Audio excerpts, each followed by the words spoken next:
In Berkeley, California. You got it.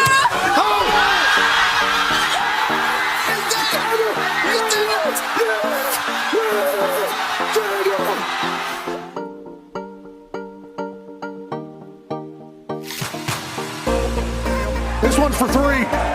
AJ Hawk, $5,000.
The following program is a collection of stooges talking about happenings in the sports world. It is meant to be comedic informative.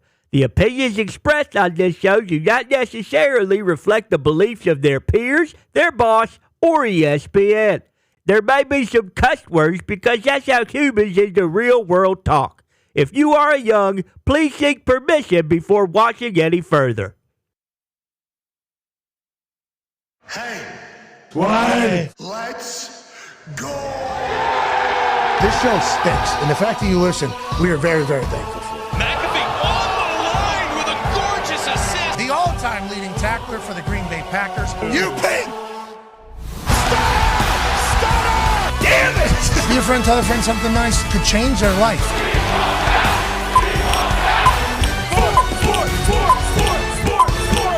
Hello, beautiful people. And welcome to our humble abode, the Thunderdome, on this NFL Week 2 kickoff Thursday, September 11th, 2025. This program begins now.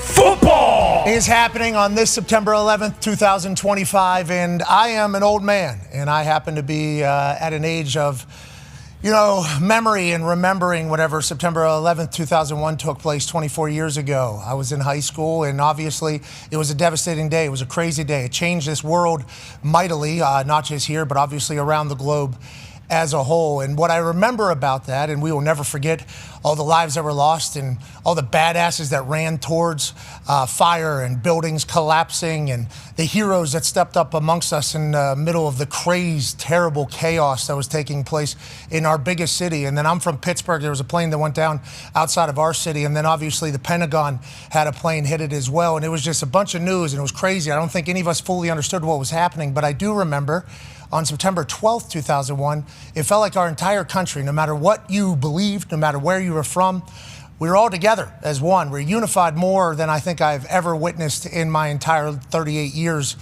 of existing. And I think that is something that a lot of people that were able to live through it who, you know, believe in the good of people instead of the bad of people, we hope that we'll be able to get to that level of unification in our society at some point yet again. It's almost like we're chasing that in hopes that we can be a, you know, I don't want to say everybody has to get along and everybody has to agree, but at least we can move forward without hating each other, which is seemingly what social media has done to us in a way that I don't know if anybody could have predicted whenever we thought that the entire world should be connected in the palm of their hands. Now, it feels like there's a lot of people that get satisfaction as being known as the most something, the most this, the most that.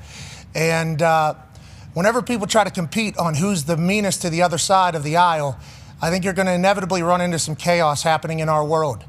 And I am not a politics person. I've been dropped into the political world a couple different times by my own mistakes, but also because of my own opinions. And it's a blender over there.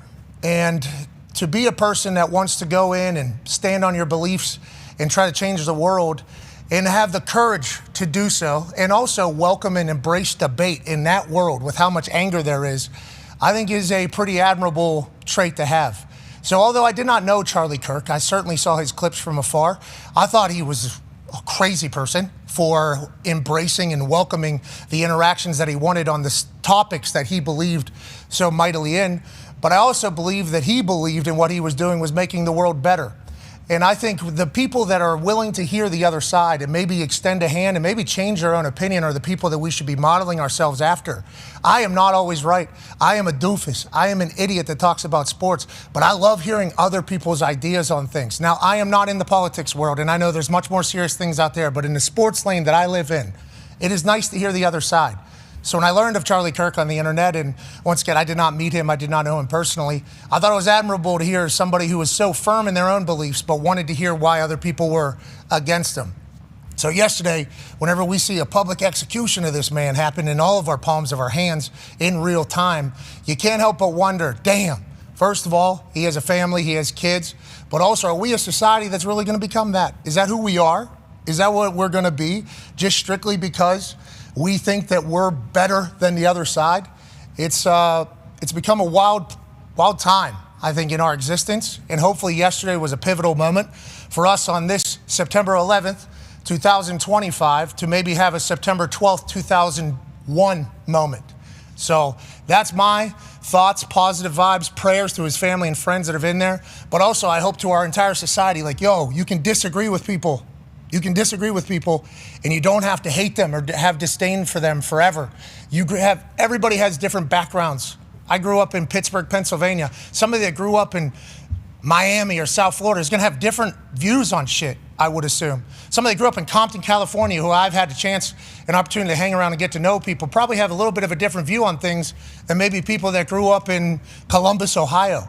I mean, we're never going to all agree, but we all have to exist, and we might as well try to shake the hand and hear from the other side more so than try to fight them every single time.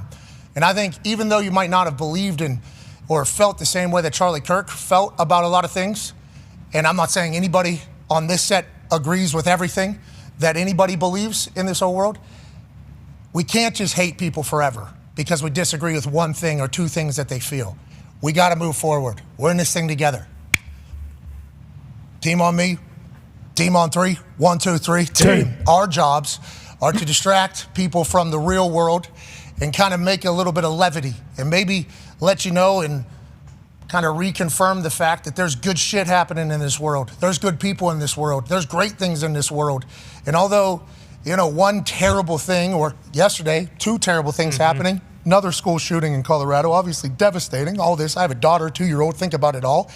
It's like there's also a lot of good happening in this world. And although these terrible things happen, we hope that they will all not happen in the future. We can still understand that what we're doing right now, we're lucky to be alive, and there's good people out there trying to make it better. We hope. And we wish them all good luck. And yesterday's a day that I think we're all going to remember forever. The Toxic Table is here at Boston Connor and at Ty Schmidt. One after the hammer, Dahn. Cowboys AP Tone is here. Wild day, obviously, yesterday. Perspective putter for a lot of us, especially people that potentially speak for a living and also live on the internet. Getting a chance to see that, obviously, wild. But tonight, week 2 of the NFL kicks off. We got a full college football slate this weekend that is incredible. Sports are about to deliver for us and bring us back to the hay. It is a badass time to be alive as well. Tonight, Washington Commanders take on the Green Bay Packers. Jaden Daniels taking on Jordan Love. Micah Parsons, is he going to wreck the game? Ty Schmidt, you obviously owner of the Green Bay Packers. What are your thoughts on how tonight's going to go? And is Lambo ready for these Washington Commanders fans to maybe infiltrate on a Thursday night football because they're excited about this team again? I don't know about that. I mean, I'm sure, Commanders fans are going to be out in droves. I don't question that. But I think Packers fans are going to show up, especially after Sunday. That's kind of the big thing. The Packers next to the Bills and maybe a few other stories, the Colts, were kind of the talk of week 1. It's like, hey, this team kind of feels like maybe a little bit of a juggernaut after 1 week. We all expected the Lions to not, drop off as much, losing both their coordinators. And then the Packers came out and just put belt to ass. And then, the Commanders on the other side, it's like, hey, this might be the year. I don't think last year was an aberration. I don't think the Commanders got lucky. I mean, they won a bunch of close games, but Jaden Daniels is the real deal. He's unbelievable, and it is still a short week. Micah's not 100%. He's not going to play the whole game. The Packers, potentially, we haven't heard yet. They might have 2 starting offensive linemen down. So I'm very confident, but also more than that, what a treat getting this game as the first Thursday night game of the season. Here we go. We are fully in it. I'm super excited for tonight. Kirk and now waiting for Thursday night. Well, I think we'll have Kirk on in the next hour. They obviously have production meetings throughout the day. It's their first one, so obviously this is going to be huge. They've done really well, I think, over the years. Yeah. I think we'd like to commend the folks at Amazon, who are just people that used to be at NFL Network and ESPN. Correct. Whenever they were initially hired to run Amazon's NFL, us as people that were considered outcasts by the sports media people, all of the suits, all of them, okay? That entire generation of suits that finished, they just got new gigs now because there's new platforms that need to do football. Yeah. So as soon as these people all just leave the 2 networks, they were like, nah, we don't need anything with you, buddy. Sorry about it. Then they go to the new streaming platform. We had hopes like, whoa, future's here. We got good things coming. And then all of a sudden it's just, nope, just same people here. And we're like, nah, all right. So naturally thought they were going to ruin it. Sure. Naturally just thought these people were going to do a terrible job. They did not. I think they've done a great job. It's gone off without a hitch. Very rarely, unless your internet potentially has like a spike or a drop, there's been high quality. The stats and shit that they do Great touch. has been a great addition to it all. I think people understand the world now of getting onto a platform and streaming a game a lot better than they did before. And I think it's been a good relationship. But to your point about it being a great first game, I think there is a chance at that wedding, Bezos' wedding. Yeah, I think you might be right. He's like, hey, Goodell, you want to give us a wedding gift? We shut down the whole fucking country here? Yeah. Why don't you give us some good games? One time. Why don't you give us some good games? I feel like the Thursday night success is going to happen strictly because of the relationship, I assume, but also because they're pretty much trailblazers in welcoming the NFL into this new era of streaming money, and they've been grabbing it from everybody. Oh, yeah. YouTube, Netflix can get some. Hey, yeah, absolutely. Amazon can do that. We got ESPN app. Is that ESPN Plus? No, it's the ESPN app. Well, what was ESPN Plus? Well, it's the ESPN The old app. thing. Yeah, okay, well, we want to do something there, too, don't you? Yep. Peacock. Yeah, oh, how you doing? That's a nice-looking bird you got. Let those feathers fly. We'll do something there. Yeah, playoff game. Amazon really did kind of kick it all off, and I'm happy for them. I think they've done a fantastic job, and their entire crew has done very well on the TV. Yeah, that's the other thing is that, now we get Commanders, Packers, and what is this, year 3 or year 4 of Kirk and now? I forget when Thursday night primetime started, but boy, those two guys who have called, Miracle on Ice, and then you go to Kirk and they're calling the biggest college football game every single Saturday night. They were doing the worst games of the week for 1 to 2 years with some of these primetime games on Amazon. It's nice that they also acknowledge, hey, this kicks off the entire weekend. You've talked about it before. The Thursday night game is so important because it's hey, we're back. We had this 2-day hiatus after Monday Night Football. It's now, the football time for the entire weekend, not just NFL, college, high school, everything. It's starting here, and the fact that they're doing a game like this where, it's two of the premier quarterbacks in the NFL. We always talk about the primetime games stink when the teams don't have one of the better quarterbacks. Why wouldn't they just put the best quarterbacks on primetime? And here we are, 3.5-point spread, week one. Kirk and Al's first game is two teams that were in the playoffs last year, two teams that could win their division this year and be in the NFC Championship, and we get that in September. It feels like Texas, Ohio State, getting that week one, damn near. Shout out to football. And also the NFL primetime games. Yes. Oh, yeah. Have hit. They have certainly hit. Yep. Let's talk about the numbers tonight, obviously. We got one half of the hammer. Dahn. Cowboys, AP tone. There's the tail of the tape. Record against the spread. They are good for the bettors. Mm-hmm. Okay, how you doing? We would like to ride with them. Total offensive yards now 432 to 266. 246 total yards allowed for the Green Bay Packers. 231 for the Commanders. Total points per game. There's only one game. 27-21. Okay. If they were scored the exact same as they scored in week one, the score would be 27-21. Packers cover. And then opponents' points per game. Oh, this Commanders defense is stingy. D. 6 points. That's all they're giving up. Who all is that an average of a bunch of teams, or that was just one game? That was just one game. Who was that against? It was the New York Football Giants. Jesus. But a lot of people said going into the year, this Giants team is who you need to look out for. So a lot of people were telling us. They were. It's Russell Wilson's year. 6 points? Bruce, what happened? I didn't know it was that bad. I saw the graphic, and I was like, 6 points. I think 6 points. All offseason. We've been preparing all offseason for this game. 6 points. It's terrible. It's the third straight season that the Giants have not scored a touchdown in week one. We just show up. We just show up every single year and look like we got no idea how to play offense.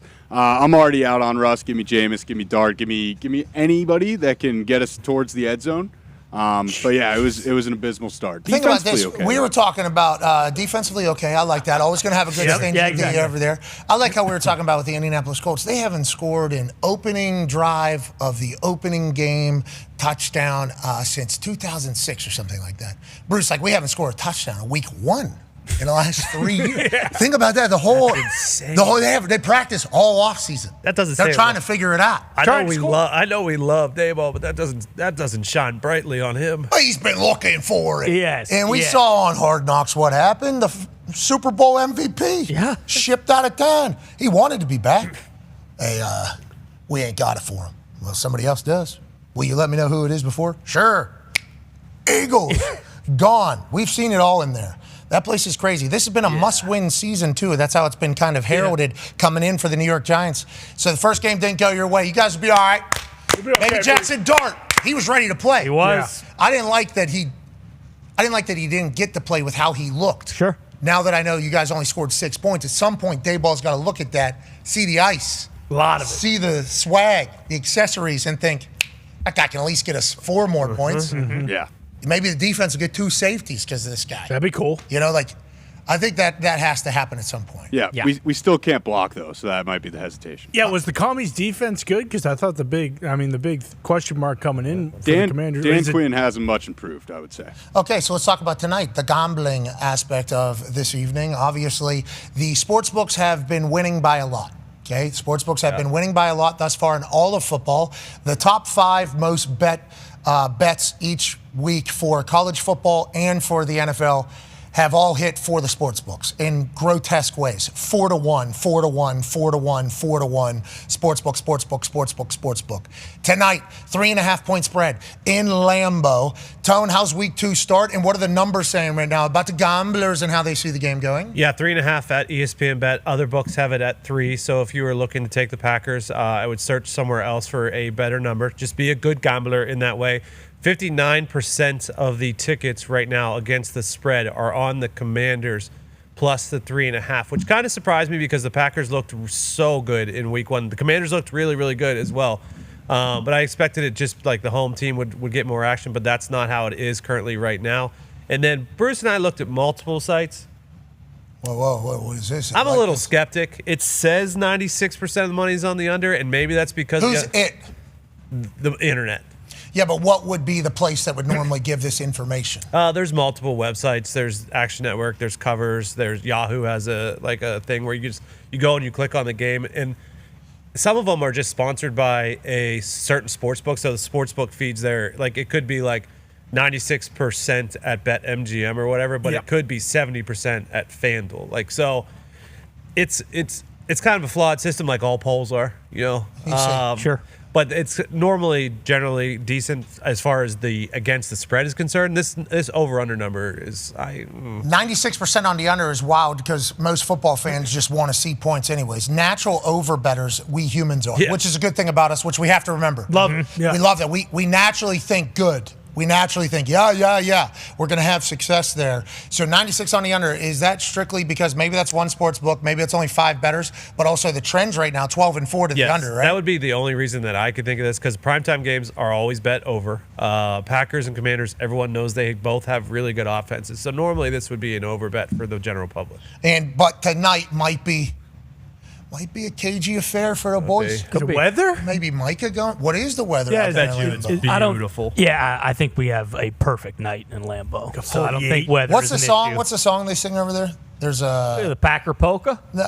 Maybe it was the Packer Saturday. Polka. There's another song. They played us in preseason, won 50-something to nothing against us, and they played a song every time. It's supposed to be 65 and just It was beautiful. perfect. The preseason, it was like perfect. Mm-hmm. I think the sun was setting as we were playing. Oh, yeah. Magical.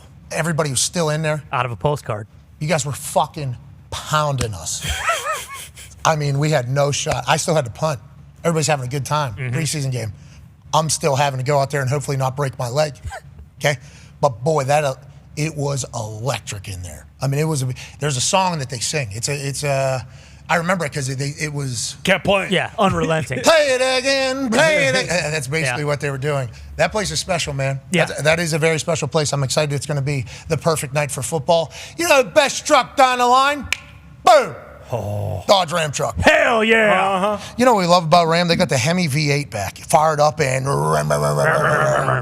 get in on it. Motor Trend has chosen the Ram 1500 as its truck of the year for 2025. Ram trucks are also back on the track in return to the NASCAR Craftsman Truck Series for the 2026 season. Look at. So love that. There's a Hemi coming back to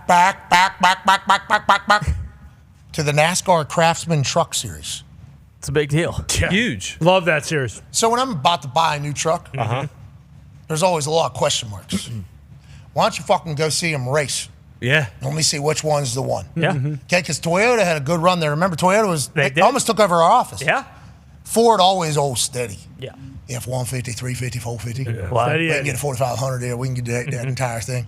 You know, then we started looking around, and we saw this Ram truck, and they're like, excuse me, you want a 1500 here that rides on clouds, but has enough pull and power to pull any fucking truck in the yard? Vastly superior machine. Boom. And I said, yeah, let me check it out. Boy, it is great. Now they're going to have a chance to get on the track with the boys. Wow. And win. love that. They used to be on the track, from what I've been told.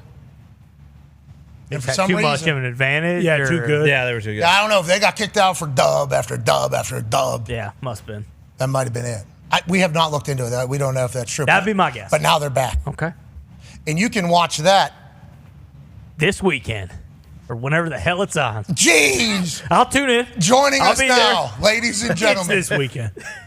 But they're not starting until 2026. I was gonna Yeah, say, but I didn't it's think this it was weekend next year. But if you want to get eyes on it this weekend and kind of visualize, hey, what's it going to look like when a Ram truck's out there? I'm sure you could probably check it out. This I weekend. think with technology now, too, you could probably get glasses that say, hey, turn that truck into a Ram truck. Good. Put me in the cockpit. Yeah, VR that thing. Oh. Exactly. Yeah, Yeah, get in exactly. there. Yeah. And now you're riding shotgun. Are they drifting these trucks? I don't think I'd I've assume ever. so. Oh, yeah. I wish my I don't think it's dirt. The Ram truck's the only one. So it's Has to be dirt. we're locked down. I thought you had to have a full towing capacity filled up. Maybe that's why the Ram truck got out of it, because they got rid of the dirt. So I'm a fucking truck. We were watching tractor pull the other day, and what was winning? That was the Ram trucks. Yeah, you're damn right. My truck can pull Your truck. Somebody was talking shit on Track Football. I can't remember who it was. They don't understand. Rap Sheet's power. son. Yeah, Oh, it was Rap Sheet. exactly. Yeah. Which is exactly Rap why Sheet we has buried no him. idea what Track Football. When we say we, I mean me. He was a child. Joining us now, ladies and gentlemen, is a man who might have a little bit more information on the NASCAR Craftsman Truck Series. He's senior NFL insider for ESPN. He's a Michigan man. Ladies and gentlemen, Adam Schefter. Yeah, Shefty! When's this? Gentlemen, what's going on? When's the truck racing season? When's that? You're an insider. You got me there. You got me. I got no inside there. No, Shefty, zero. we need you. That's Bush League, dude. I think the Ram truck is going to win all the races that happen whenever the races happen. Yeah. Yep. So we're pulling for him whenever those races happen. At that one big one too, we want him to win that one. Yeah, the big truck. Schefter, talk about a big one. We got a big one tonight, man. Thursday night, kicking off in beautiful fashion over there in Lambo, football heaven. What are some storylines here that we need to be paying attention to as we make our picks? We've been told 59% are on the Commanders, getting 3.5 in Green Bay. And then allegedly there's a lot of bets on the under, but the trend has been towards the under this NFL season thus far through week one. What should we be thinking about tonight, Schefty, baby? Well, I think tonight is supposed to be one of the higher scoring games of the week. Now, whether it actually happens or not, we'll see. Thursday nights, I mean, that's always tough when teams are on short weeks to come up with points. Obviously, these are two of the best teams in the NFC. The Commanders last year went to the NFC Championship game. Jaden Daniels, that guy just handles himself so well. In addition to being a great player, he just gets it. He's on it. He is going to be a successful player for a very long period of time. He makes magic with his feet, with his arm, can beat you a lot of different ways, and they're really lucky to have him. Great player. Now, the Packers, there's a lot of juice there. The Micah trade. It's interesting to me, Green Bay's home again tonight. They were home on Sunday against the Lions. They cleaned up against the Lions. They're home tonight against the Commanders, two of the better teams in the NFC. They will be home one time in the next 6 weeks. So one time after tonight through week 8, there's a bye mixed in there, but there's a lot of road action for the Packers, important for them to take advantage. And obviously Micah Parsons will be a huge deal tonight. Again, as he was on Sunday, he played 29 plays. Now their plan has been to ramp him up, get him ready. They know it's a long season. They're preparing for it to be a very long season in Green Bay. We'll see whether or not that comes to fruition or not. And so they don't want to rush Micah along any faster than he has to. But I would imagine he'll play more than 29 plays tonight. And there is a matchup on the road. We talked about those road games. There is a matchup on the road in a couple of weeks with a team from Dallas named the Cowboys. I'm sure by then Micah might be full speed up and running by then. My guess is he'll be ready for a full workload at that point in time. But Micah brought a lot of juice to that defense on Sunday and will bring more juice to that defense again tonight. I assume as Micah continues to get comfortable over there with his relationships with people and how everything's going, I assume he's going to be the one deciding how many snaps he has. I assume as they roll on, or is there an actual snap count in mind? Because I think it was, 45% or something like that last year. You said 29 snaps. I think it was 45% of the snaps. I don't know if they would do a percentage per snap or an actual snap count number. Is that him kind of deciding as they go, or is there a play, anything? I think it's give and take from both sides. I would think he tells them how he's feeling, and I think they're going to be very mindful of not overusing him and exposing him more than they want to. Again, the one thing that was told to me was it's a long season, and he didn't play any football this summer, and so they have to make sure that everything is up to speed with him and that it works out the way that they want over the long term, and they don't want to abuse that in the short term. Yeah, if he picks up a sack in the first quarter, we already got one, okay? Let's go ahead and limit him back. He gets a sack at the end of that. Okay, let's take him out now. Let's go ahead and let's make sure it's a happy start here. Let's make sure it's a free-flowing start here. But also, let's not be stupid. We hope he's completely healthy. We hope he's back in full action soon because we love watching him. And obviously, that Packers defense looked very different. If you have to break some news, feel free to do as such, Schefty. We appreciate that. Now, I think we're getting a call there. Like when certain people call, you're like, okay, something's going on here. So, answer it. No, well, I just texted the person. All good. Okay, who is the person? Do they have glasses? No. Yep. Okay. Do they have hair? Yeah. Not Sam. Mustache? We'll see. Mustache? I'm Yeah, sure it's facial nothing. hair. Facial hair. Any facial hair? No. Wow. Hey, so hair. Brandon Beach. Oh, that's a pretty good Wow. Good for us. Okay, so. Yeah. Okay. All right. Shout out to that entire situation there. We'll continue to ask about tonight's game. Any other news? Go ahead, Ty. Yeah, Shefty, do you have any injury updates on either Zach Tom or Aaron Banks? I know both of them didn't practice yesterday or questionable for tonight. And then on the flip side, does Washington have anyone kind of on the bubble to play tonight? I'm trying to think of Washington. What was interesting with Washington last week was Chris Rodriguez, the running back, was a healthy scratch, and they decided to dress 4 tight ends and less running backs. So if they do that again tonight, Rodriguez could be down. Ja'Cory Krosky-Merritt or Bill Krosky-Merritt stepped up and played pretty well in his first role. He looked pretty good there, right? Oh, yeah. It worked out. Yep. And so we'll see whether Bill Krosky-Merritt comes in tonight and has the same type of impact on this game. The Packers, I haven't heard whether Banks or Zach Tom is going to be able to go tonight. I would imagine Tom played last game. I would think that I could send that a text here, and hopefully by the end of this show we get an answer to that. I saw, were you reading a text across the top of your screen there while you're talking? Like, yeah. Just in the middle of that, you're getting information, it feels like? That's what we're trying to figure out right now. Okay, I appreciate that. Hell yeah. I really appreciate the way you're operating right now, multitasking to a T, having to juggle 45 different conversations all at the same time. A true talent, a true trait, and also an incredible work ethic to be in your business. We appreciate you joining us. We're going to run a clip right now. If you would like to potentially go ahead and handle your business, go ahead, Con Man. Yeah, Shefty, I need you to be honest here. You're going to watch this clip of MCDC giving a answer at a press conference, and it doesn't sound like old jovial Applebee's Dan. It sounds like MCDC's a little pissed off. Fox, why don't you run that? With just how good the offense was last year under Ben Johnson, people are just wondering, myself just included, would it have been feasible just to, I know John's a different coordinator, but would it have been feasible to Jared talked about changes in communication, there wasn't a lot of pre-snap motion, would it have been feasible just to run the exact same offense as last year?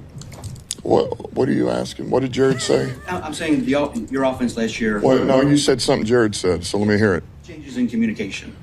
Yeah, but you said something about emotions and keep. Yeah, I'm saying that would it have been feasible to, and people are wondering, the offense looks drastically different than it does last year. Would it have been feasible to just exactly run the exact same offense? So after one game, tell me what it looks like that's drastically different. Not a lot of pre-snap motions. Explosive plays weren't there. Wasn't as creative. Wasn't as. You didn't see any pre-snap motions in that game? As much as we've seen before. I want you to go back and look at all of our motions, pre-snap motions, fast motion shifts on the road. Yeah, look at him, bitch. But no, seriously, the Lions. I mean, the vibes are not good right now, and MCDC, taking shit for responding that way is ridiculous. Just because, of course, those questions are going to come. But what do you think, Shefty? Should we be genuinely worried about these Detroit Lions, especially with how good the Packers and Vikings look for a quarter? I think there are fair and legitimate questions to ask about how the offense is going to operate in the absence of Ben Johnson. And not just Ben Johnson. There's a coaching staff that lost 8 assistant coaches. Tanner Engstrand, who is an offensive coordinator now with the New York Jets. The Jets offense looked great on Sunday. He left Detroit too. There were a lot of people that were big Tanner Engstrand fans. And so this is an offense, I think, that the talent is there. They have a boatload of talent. They lose some coaches. They lose Frank Ragnow. Offensive line has some changes. And I just think that these are going to be questions that are going to come up throughout the season. I think it is going to be a little bit of a question mark until they answer them at the very least. And that offense on Sunday lacked explosiveness. Maybe it was one game. Maybe it was just the opener. It lacked creativity. Maybe it was just the opener. Maybe it was being in Green Bay. But I think there were signals that you're taking out of the first game and say, that didn't look like the Lions that we've seen the last couple of years. Now, again, they may come out on Sunday against Ben Johnson and the Bears, and they may go back to being themselves. But I can tell you there are people around the league who question that and wonder if this offense will be the same. Now, it's up to them to go out and prove those naysayers and doubters and skeptics wrong, and there's certainly enough talent to do that. But through one game, that was a flat performance. Jahmyr Gibbs right there caught 10 passes for 31 yards. It was the lowest number of receiving yards that a player had ever had for 10 catches in an NFL game in NFL history. And so they didn't play great. They didn't look great. By the way, the Texas comeback, Packers holding out hope that both those offensive linemen can go tonight, but they don't sound overly optimistic, and it sounds like we're going to get Kennard at right tackle and Morgan at left guard, and both guys could be down tonight. Okay. Put it on the ticker. Wow. Short week, obviously going to be difficult. People are always optimistic, hopeful, but then whenever push comes to shove, are we really going to put them out? Beginning of the year, short week like this, have a chance to maybe steal a couple recovery days. Why not? Got a real chance to win the whole thing. Yeah, you got a long season ahead. Mm-hmm. Now, on that note, about the Packers and about the Lions, maybe the Packers defense is just the best defense in the league, and maybe that's why the Detroit Lions offense wasn't that good. Maybe it's a combination of new people talking, new everything, but also this Packers defense could be the real deal. They put up 2 first-rounders for this defense to be what it is, so maybe they're just going to be – that's how I feel about the Dolphins. Maybe the Dolphins aren't ass. Yeah. Mm-hmm. Maybe the Colts are just the greatest team in the history of football. There's a chance. Maybe they go undefeated, Schefter. There's so many questions still to be left out there, like the Detroit Lions. Look, we go back to week 1. The ultimate teaching example of week 1 was when the New England Patriots went into Buffalo, and I think they lost 31-0 or 31-7 the week in which they cut Lawyer Malloy, and it was a disastrous opening for New England. I think they went out to win the Super Bowl that year, right? That was in the doc. I like that. Yeah. Yeah. Also, think about what the Chiefs did to the Patriots opening night.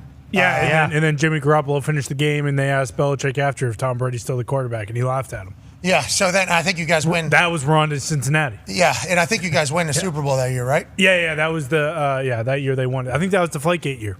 Yeah, so you can be very ass early and win, but the stats are not heavily in your favor. No. Especially after an 0-2 start, I think it was there was some graphics sent in. It was like 4 teams have made the Super Bowl. Yeah, boom, have made the Super Bowl after an 0-2 start. So it is possible. It is possible. It is possible, Shefty. But it is a long shot. But the whole season's a long shot, anyways. Amen. Maybe the Lions are all the way back, and I like that MCDC's got a little heavy breathing up there. Same. A little ruffling of the papers. Mm-hmm. That was hilarious. This guy's super genius. That's what he is. Did you watch what we did on the road? Maybe we're slowing it down a little bit here to start this entire thing. I like that. I like where we're at with the Lions. Everybody's rolling them out. Just got to fix the offensive line. If you fix the offensive line, you get a run game going, Easy play fix. action works, boom, we're back in this thing. But Jordan Love and Micah Parsons are in Green Bay, and it's a J.J. McCarthy era in Minnesota. He had a great fourth quarter. That's a sign of things to come, brother. Player of the week. Lions now.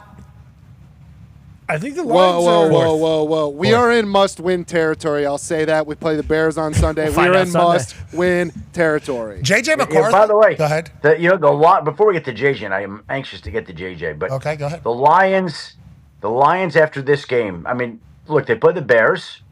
It'll be an interesting game. And then after this game, the Lions play at Baltimore. Oh, no. At Baltimore. Oh, 0-3. Monday night. They lost by 40 at Baltimore with Ben Johnson, Rams. 0-3. And the Bears game, obviously Ben Johnson revenge game because they beat his ass out of town. Yeah. And they're talking shit. I'm on St. Brown's like, when Ben Johnson comes on, I don't even care. We're all saying, fuck this bitch. No, he didn't say that. He said something like that. No, he didn't say that. He didn't say that. But there was a lot of negativity towards Ben going to Chicago over all the other places he could have went, so he's going to have revenge there. There's no... You got no cupcakes coming up here for the Detroit Lions. Schedule is absolutely brutal, and the fans are going to boo the hell out of Ben Johnson this weekend. I'm here for that. Let's talk about J.J. McCarthy, because you, obviously Michigan man, you knew the inside stuff about him and the inside stories about him long before I got a chance to learn them through College Game Day and get a chance to talk to their coaching staff, and then obviously through Desmond Howard talking about him, and just basically everybody that's ever met him saying the same exact thing about him. And I don't want to do the promo once again, but basically everybody that's known him since high school said, in between the ears, he's one of the ones. He is one of the ones. That is what he is. And I think Darius Butler said, it sounds like the right comparison for JJ is actually Tom Brady, because the in-between the ears thing is what made Tom Brady Tom Brady. Like, we assume JJ McCarthy's work ethic is insane because of everything we've heard about the way that he operates. So he's only going to get better and better. And with Kevin O'Connell, we assume they're only going to get better and better. He's the one? Is that why everybody in Michigan thought that was the case? And that's why Jim Harbaugh was saying, this guy had the greatest quarterback workout in the history of quarterback workouts. He's by far the best quarterback in this. What are your thoughts on the Michigan man and his debut, and obviously a fourth quarter that we'll all remember in his hometown of Chicago?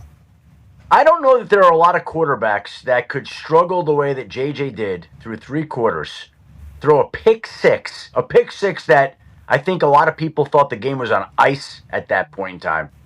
And then he responds with 3 fourth-quarter touchdowns, including the bootleg around the corner where he dives into the end zone. And honestly, it was very J.J. McCarthy-esque. It just was. That's what that guy does. And Ty and I talked about it this week, but that guy is the epitome of poise, positivity, and productivity. That's who he is. He's always upbeat. He always believes he's going to get it done because throughout his entire quarterback life, he has gotten it done. He is somebody that uplifts others, where some people like to bring down people. JJ's just the opposite. He raises people. You could see the reaction he got when he ran into the end zone and how many people went running around him. It's just kind of who he is. It's in his DNA. It's the intangibles. There are some people that play the game.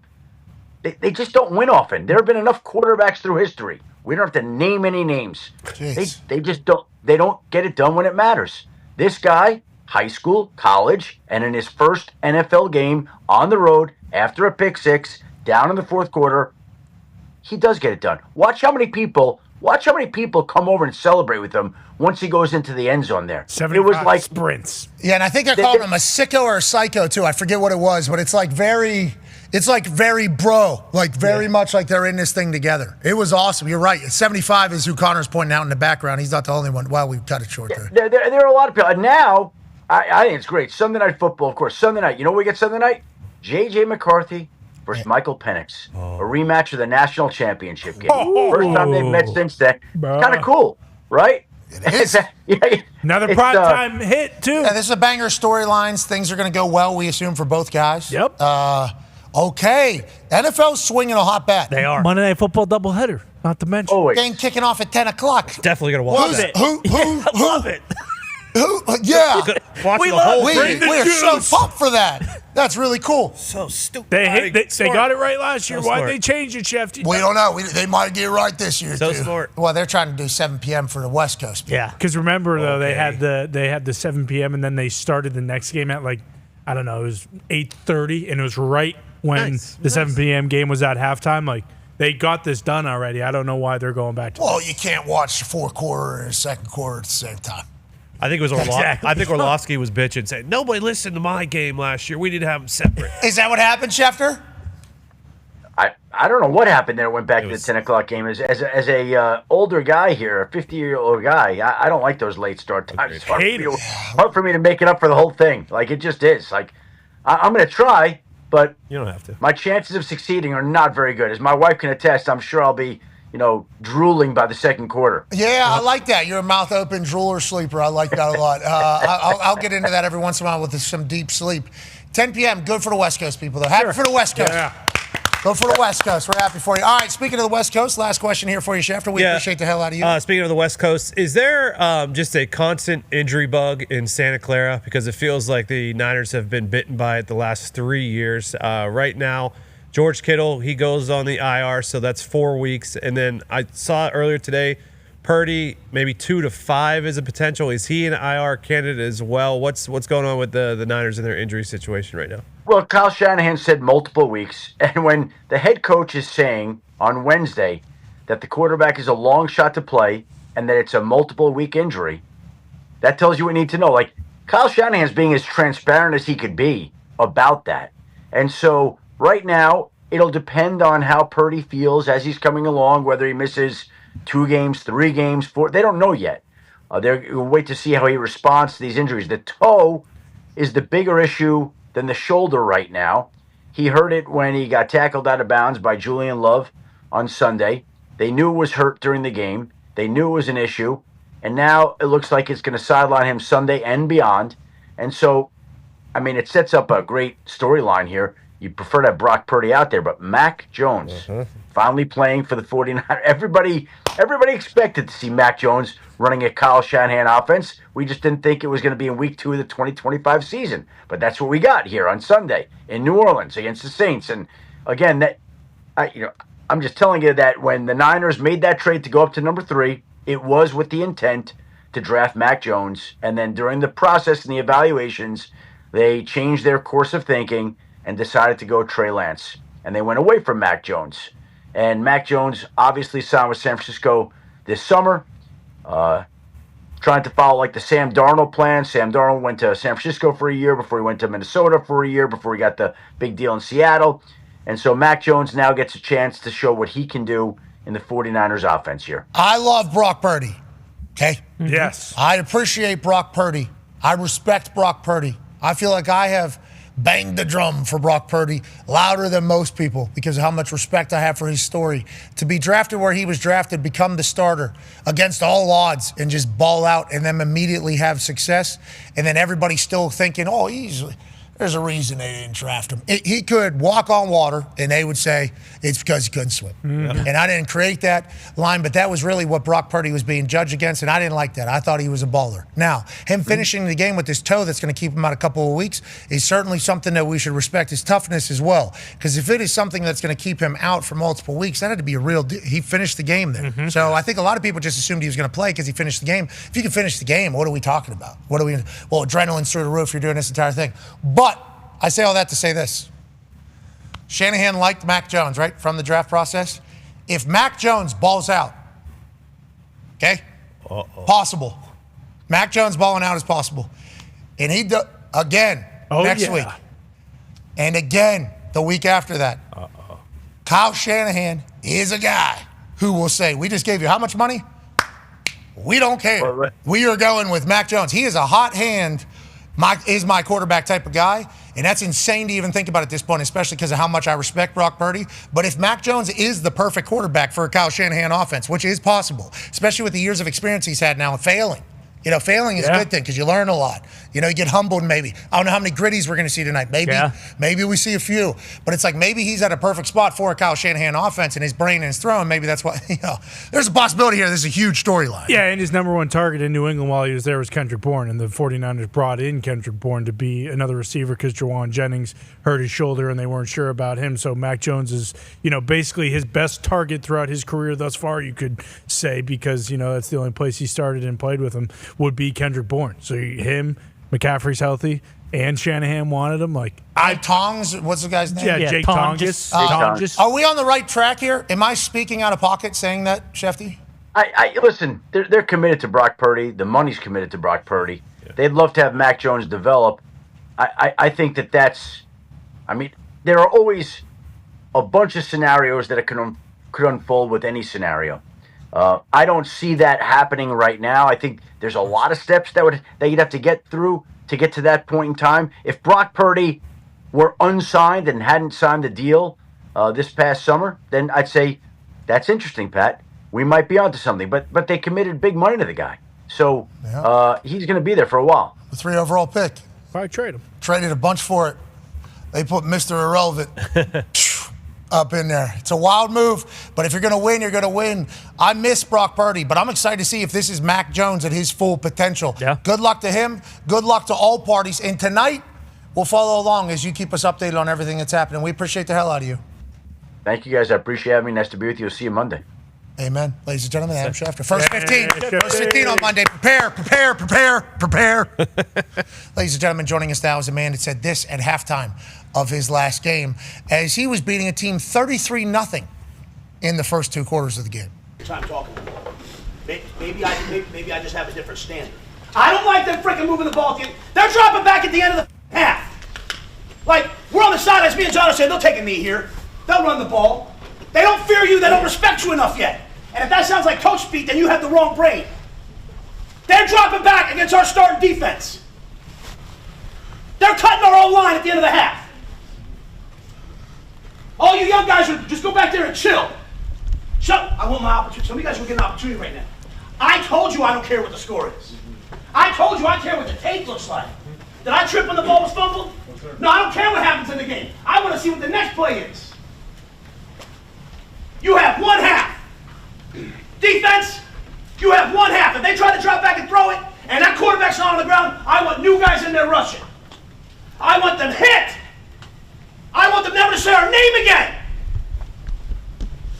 You believe the fact with 43 seconds left? Another minute 30 of that, ladies and gentlemen. The coach, Coach Matt Rhule. Yeah, Coach. What is up? Hey, I want to let you know, when that video was leaked, okay, snuck out of somebody's phone.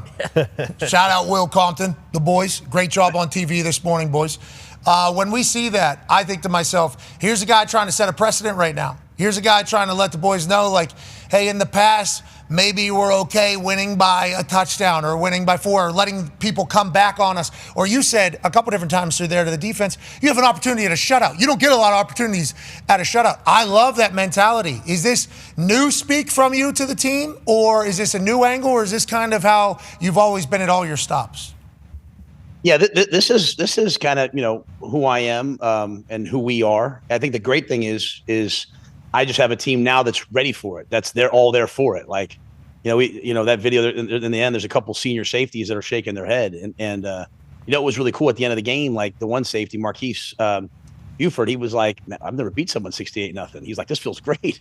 Yeah. And, it's not supposed to be easy. So you have to have moments like that where you're just reminding everyone what the standard is. And that was directed at the coaches too. Like, I don't want to see us chilling. Like, we're supposed to beat people. If you're at Nebraska, you're supposed to win like that. And so, but yeah, I have a team that likes that kind of stuff. Like I wasn't yelling at them. I was yelling with them, and they were all about it.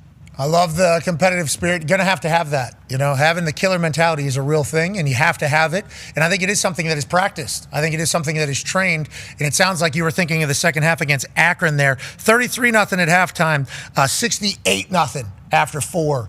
So that's a bigger, you do some quick math, that's a bigger second half than first half there. And no relief syndrome for this Nebraska team. Obviously, you have Houston Christian Huskies on Saturday. Now, I assume there's going to be a lot of similar chatter to the boys going into this one. Nobody has really heard of this team. Now, I certainly did because I love college ball, and we talked about this Huskies team down there for the Houston Christian folks. One of our favorites. They're tough. Dogs are barking down there. Yeah. In the name of the... Yeah, in nomine Patri et Filii et Spiritus Sancti. That's what they do pregame. Yeah, that's the entire thing. They're dogs. Because they're husky Look dogs. out, they don't pray for winning because God willing they shall. Yeah, that's right. And where else would they rather be than right here underneath this Lord? So I understand that they are a problem. You're going to have to keep your boys locked in for real, because that's the type of game that blows an entire season, especially if you think you're going to do something special. Is that the messaging? And how do you not look ahead to the rest of the schedule that is very, very good? You got a pretty solid lineup coming right around the bend here. Yeah, no doubt. I think the way we've talked about it all along is, the guys want to go to the NFL. So I've said, like, hey, we have 3 preseason games, just like you have in the National Football League. And that's not to diminish them, but it's, hey, we're in the Big Ten. And we have to go coast to coast. We have to play all these good teams. So we have 3 games to establish kind of our identity. Guys, the players on our team, they have 3 games to establish their role. Like, I want to be a starter. I want to be the starting kicker. I want to be the starting. Okay, well, go play well. Like I'm not going to make you the starter if you don't play well against Cincinnati and then against Akron and then against Houston Christian. And so that doesn't mean that the games don't matter or aren't important. It just means, like, we are trying to build our team up into the Big Ten. And so there's a lot of guys this weekend who have a lot riding on this game. Like, your role, how people see you, like, when the Big Ten teams turn on this tape, what are they going to say about you? Like, is there going to be a fish next to your name? Like, oh, that's the guy to go after? Or are they going to circle you and say, hey, watch out for this guy? And Dominican Sue, great Husker, he said that on Bustin' with the Boys, and I'm going to show that to the guys tomorrow. Like, who are the guys on our team that you have to circle? Like, hey, we got to be ready for this guy. And that's my challenge to our guys. I like that video's out there because our guys answered the call, to your point. We haven't shut someone out here since 2009. And so to finally shut someone out, okay, great. But now the standard's set. Now you have to go out and play that way each and every week. I like the reminder, though, like, hey, you have a chance here to shut somebody. Like, that is a new goal. All of a sudden, we're moving the goalposts. Like, hey, we have a new goal right now that we didn't know we could potentially be staring down. And we all know MAC teams, tough. Oh, yeah. Tough. They're legit. No doubt. If you let them hang around, love ball. They're going to be scrappy in there. And that Ohio University team, I would not schedule them if I was you guys. Yeah. Hey, I have a couple rules. Not rules, but when I meet with my AD, when I get a new AD, I'm like, just please never mention the word Dakota to me. And then we have Ohio U next year. I'm watching them, almost beat Rutgers. I'm watching them last week. And then my AD, Troy Dan, who's a great friend, he's like, you do know we have them next year. I about fell out of my chair. Like, Well, it was scheduled before I got here. Like, who scheduled a hot Frank Solich? I mean, those teams know how to win. At Ohio, West Virginia was. We scheduled Ohio at Ohio. Who did that? Your question, same thing I asked. I'm like, how are we playing in Athens? And they got Navarro back. He's in his 100th year, it seems like, over there. Yeah, they're a scrappy team. So if you don't put them away, though, your team could have been on the other side of an embarrassment there. You know, like I appreciate the way you address that with your team. I would say 45 seconds to a minute too long. You agree after watching it back? Yeah, well, I'm always too long. I'm emotional. Like, that's not like, I'm not walking in like, hey, Pat, what should I say here? I was legitimately mad that they drove the ball down and kicked and almost made a field goal. They hit the goalpost. I was like, at some point, that's my point. At some point at Nebraska, we got to be Nebraska. Like, you just got to end the game. Like, the quarterback drops back, you got to go sack him. And I respect Joe Moorhead. I respect Akron. They played hard to the end. It was a good game in terms of, like, there was no fights. There was no but, like, we're supposed to be Nebraska. And so I'm just trying to get our guys to realize, like, when you say the word Nebraska, you got to think the way the guys at the preeminent programs in the country think. So I was legitimately mad. But, bro, I'm always too long. That's why my wife cuts me off. She's like, Matt, stop talking. So, I want to let you know, me and D-Bunch were watching it. And we're like, this is really good. And then we found ourselves looking at the clock. We got another 90 seconds here. Okay, I'm excited to hear what he does. But I love, though, that your team responded, brother. That's the only thing. Doesn't matter how I view it. Doesn't matter how Will Compton viewed it. He was ready to go. Will Compton was ready to go play. Doesn't matter how anybody else views it. It's how your team views it. And you're obviously getting through to them. Now, when it comes to coaching, teaching, elevating this particular roster, you said 3 weeks to kind of build for the Big Ten schedule. Go ahead, Tone. Yeah, Coach. First off, shout out Coach Moorhead. He's a great Pittsburgh guy. But talking about that, Saban was on the show last week, and Connor asked him about playing FCS schools. And Saban said he would use those games to kind of work on things that he thought weren't good. Like if their passing game wasn't good, they would throw the ball 50 times. But you talked about in preparing for Big Ten games. Are you, like in these games, are you using it to prepare for Big Ten, or are you using it for your team to get better in areas that you know they're not good? How do you approach these games against FCS schools? I think it's one and the same, you know, and I think it's great that we're playing FCS. I mean, I coached at FCS. I coached at Western Carolina. Like, those schools need games like this to survive and pay the bills. So I think it's awesome. I think you're preparing for the Big Ten by fixing the things that you're not doing well. Like, you know, we're one of the top pass defenses in the country right now, but we're not sacking the quarterback. So like this week, like, you know, that's been a major factor. You know, we haven't had a chance to go no huddle 2 minute yet very much. So, you know, we're working on that during the week, and then we'll probably show some of that. We'll probably work on some of that in the game. So, when you guys bring Coach Saban on, he says those things, I write them down. I'm like, oh, wow, that's a great way to think about it. But I'm also trying to make sure the guys on our roster, like the twos and the threes, like, you know, they got to play a lot versus Akron. And that was important because now in college football, we want to play 16 weeks. We want to go to the college football playoff. And so guys who might be a 3 right now, they could be a starter come December and January. So I'm trying to make these games like college, the feeling should feel like a playoff game. Because for some guys, it really is for them. This is their chance to show what they can do. How's Raiola? How do we feel about it? We like it? I love it. I think he played. The big thing is, you know, I said to our media, and I think nationally, like, it's just so easy to be like, oh, you know, like the Mahomes thing. Like, I want him to come out with amazing numbers and not a lot of highlight plays. I don't want you to see him, you know, running around and throwing the ball behind his back and under. You know, he can do all that stuff. I want him just to play quarterback. And I think he's so underappreciated nationally, but, you know, we'll have to do it in the Big Ten. But I think as time goes on, he's throwing the ball from under center. He's throwing the ball from the gun. He's doing everything you're going to do on Sundays. I think he's one of the best players in the country. What is he? True sophomore right now, right? That was game 15 for him.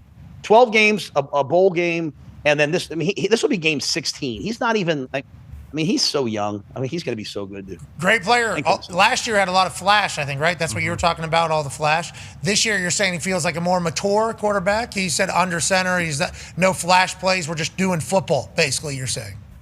Exactly right. Yeah, I mean, you know, last year early on, he had some plays. He ran around. He made some crazy throws. Some throws that you're like, no. Oh, yes. All right, cool. And so that was kind of the storyline. Like, hey, look at these exotic plays. But now it's like, I mean, he's playing quarterback. Like the way you need to play it. He's getting the ball to the right guys. We completed balls to 14 different people this game.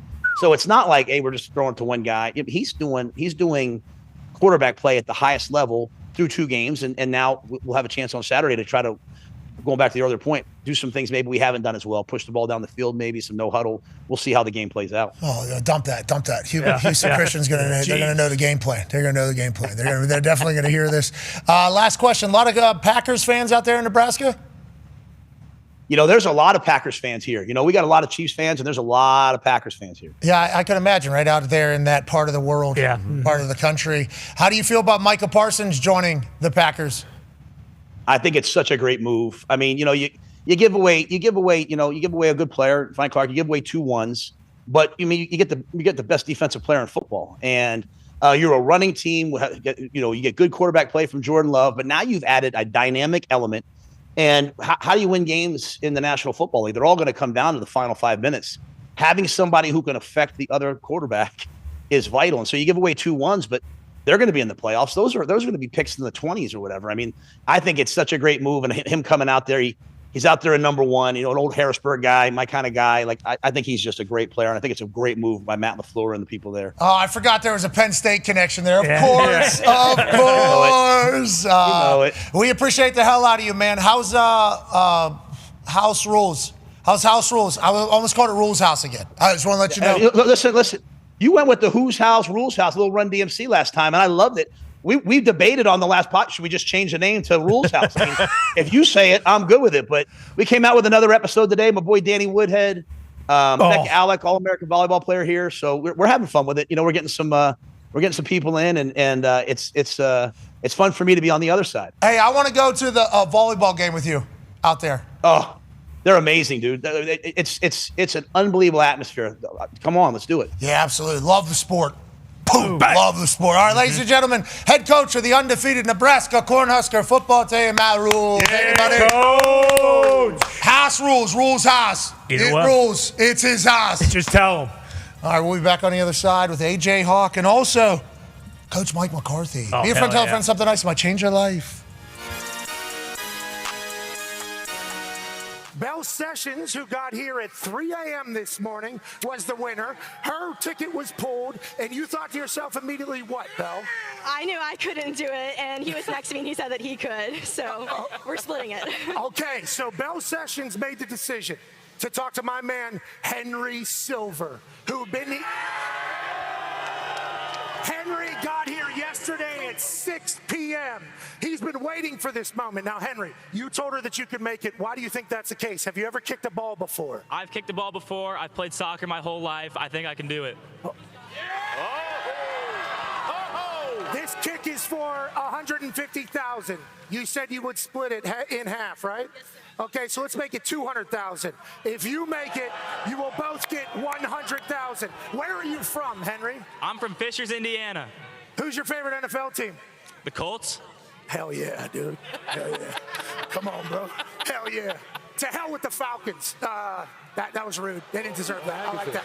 Henry, 33 yards, $100,000 for you, $100,000 for her, $200,000 to hurricane relief, $400,000 on the line. Henry, are you ready? Of course. Have you ever said anything bad about kickers? Of course. Shut up. Let's go. Now, here in Athens, Georgia, it would be beautiful if $400,000 would be up for grabs. Why don't we double it because the Georgia Bulldogs.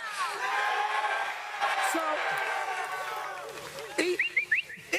$800,000 kick right here, Henry. But what I want to let you know is you're not getting a second opportunity. I don't care if this entire place starts chanting for a second kick. One kick, 800,000 racks, 400,000 to hurricane relief, 400,000 to you two split, 200 grand each. Henry Silver from Indiana for Belle Sessions. Let's go, Henry! Oh, my...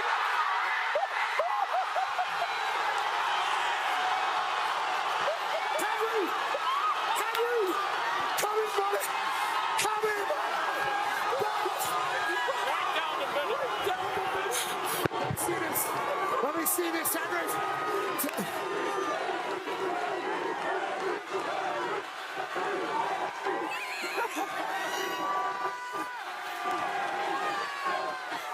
That was amazing.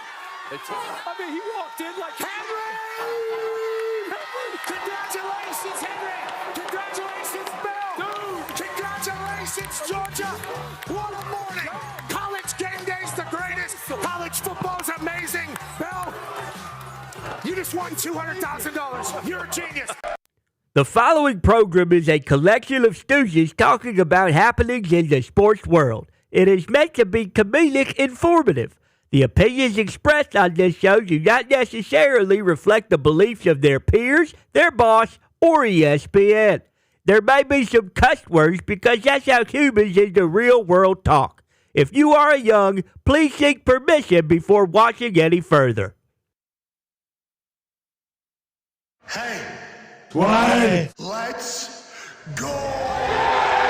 This show stinks, and the fact that you listen, we are very, very thankful for. McAfee on the line with a gorgeous assist. The all-time leading tackler for the Green Bay Packers, you pig!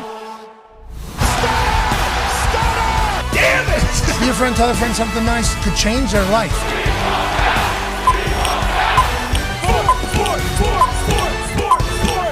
Hello, beautiful people, and welcome back to our the Thunderdome. On this NFL Week 2 kickoff Thursday, September 11th, 2025, hour 2 of the program begins now. Football happens again tonight, and we will certainly be all over. We have the former head coach of the Green Bay Packers, Super Bowl champion head coach of the Green Bay Packers, last with the Dallas Cowboys, Coach Mike McCarthy, Yinzer legend, joining us in about 15, 20 minutes or so to chit-chat about tonight and everything else happening around the NFL. I think we're really going to enjoy that throughout the rest of the season. Yep. Obviously, the Talks the Tables here at Boston Connor and at Ty Schmidt, sweet shirt. Thank you very much. Just wanted to support Ty, the best way I knew how. Kind of rep one of his favorites. I didn't want to wear Packers gear a little much, but I know that a Dale Intimidator shirt will help. And is that true, Ty? Does it feel as if he is riding alongside the Green Bay Packers tonight because the 3-D-E is next to you? Go ahead and hand you one of these for the show. Yeah, you put that in front of you, son, and you just let the Lord do the rest. Holy fuck. Yeah, exactly. Right there on top of the popcorn. Get your popcorn ready, actually. Yeah, well said. Yeah, that's not a bad little.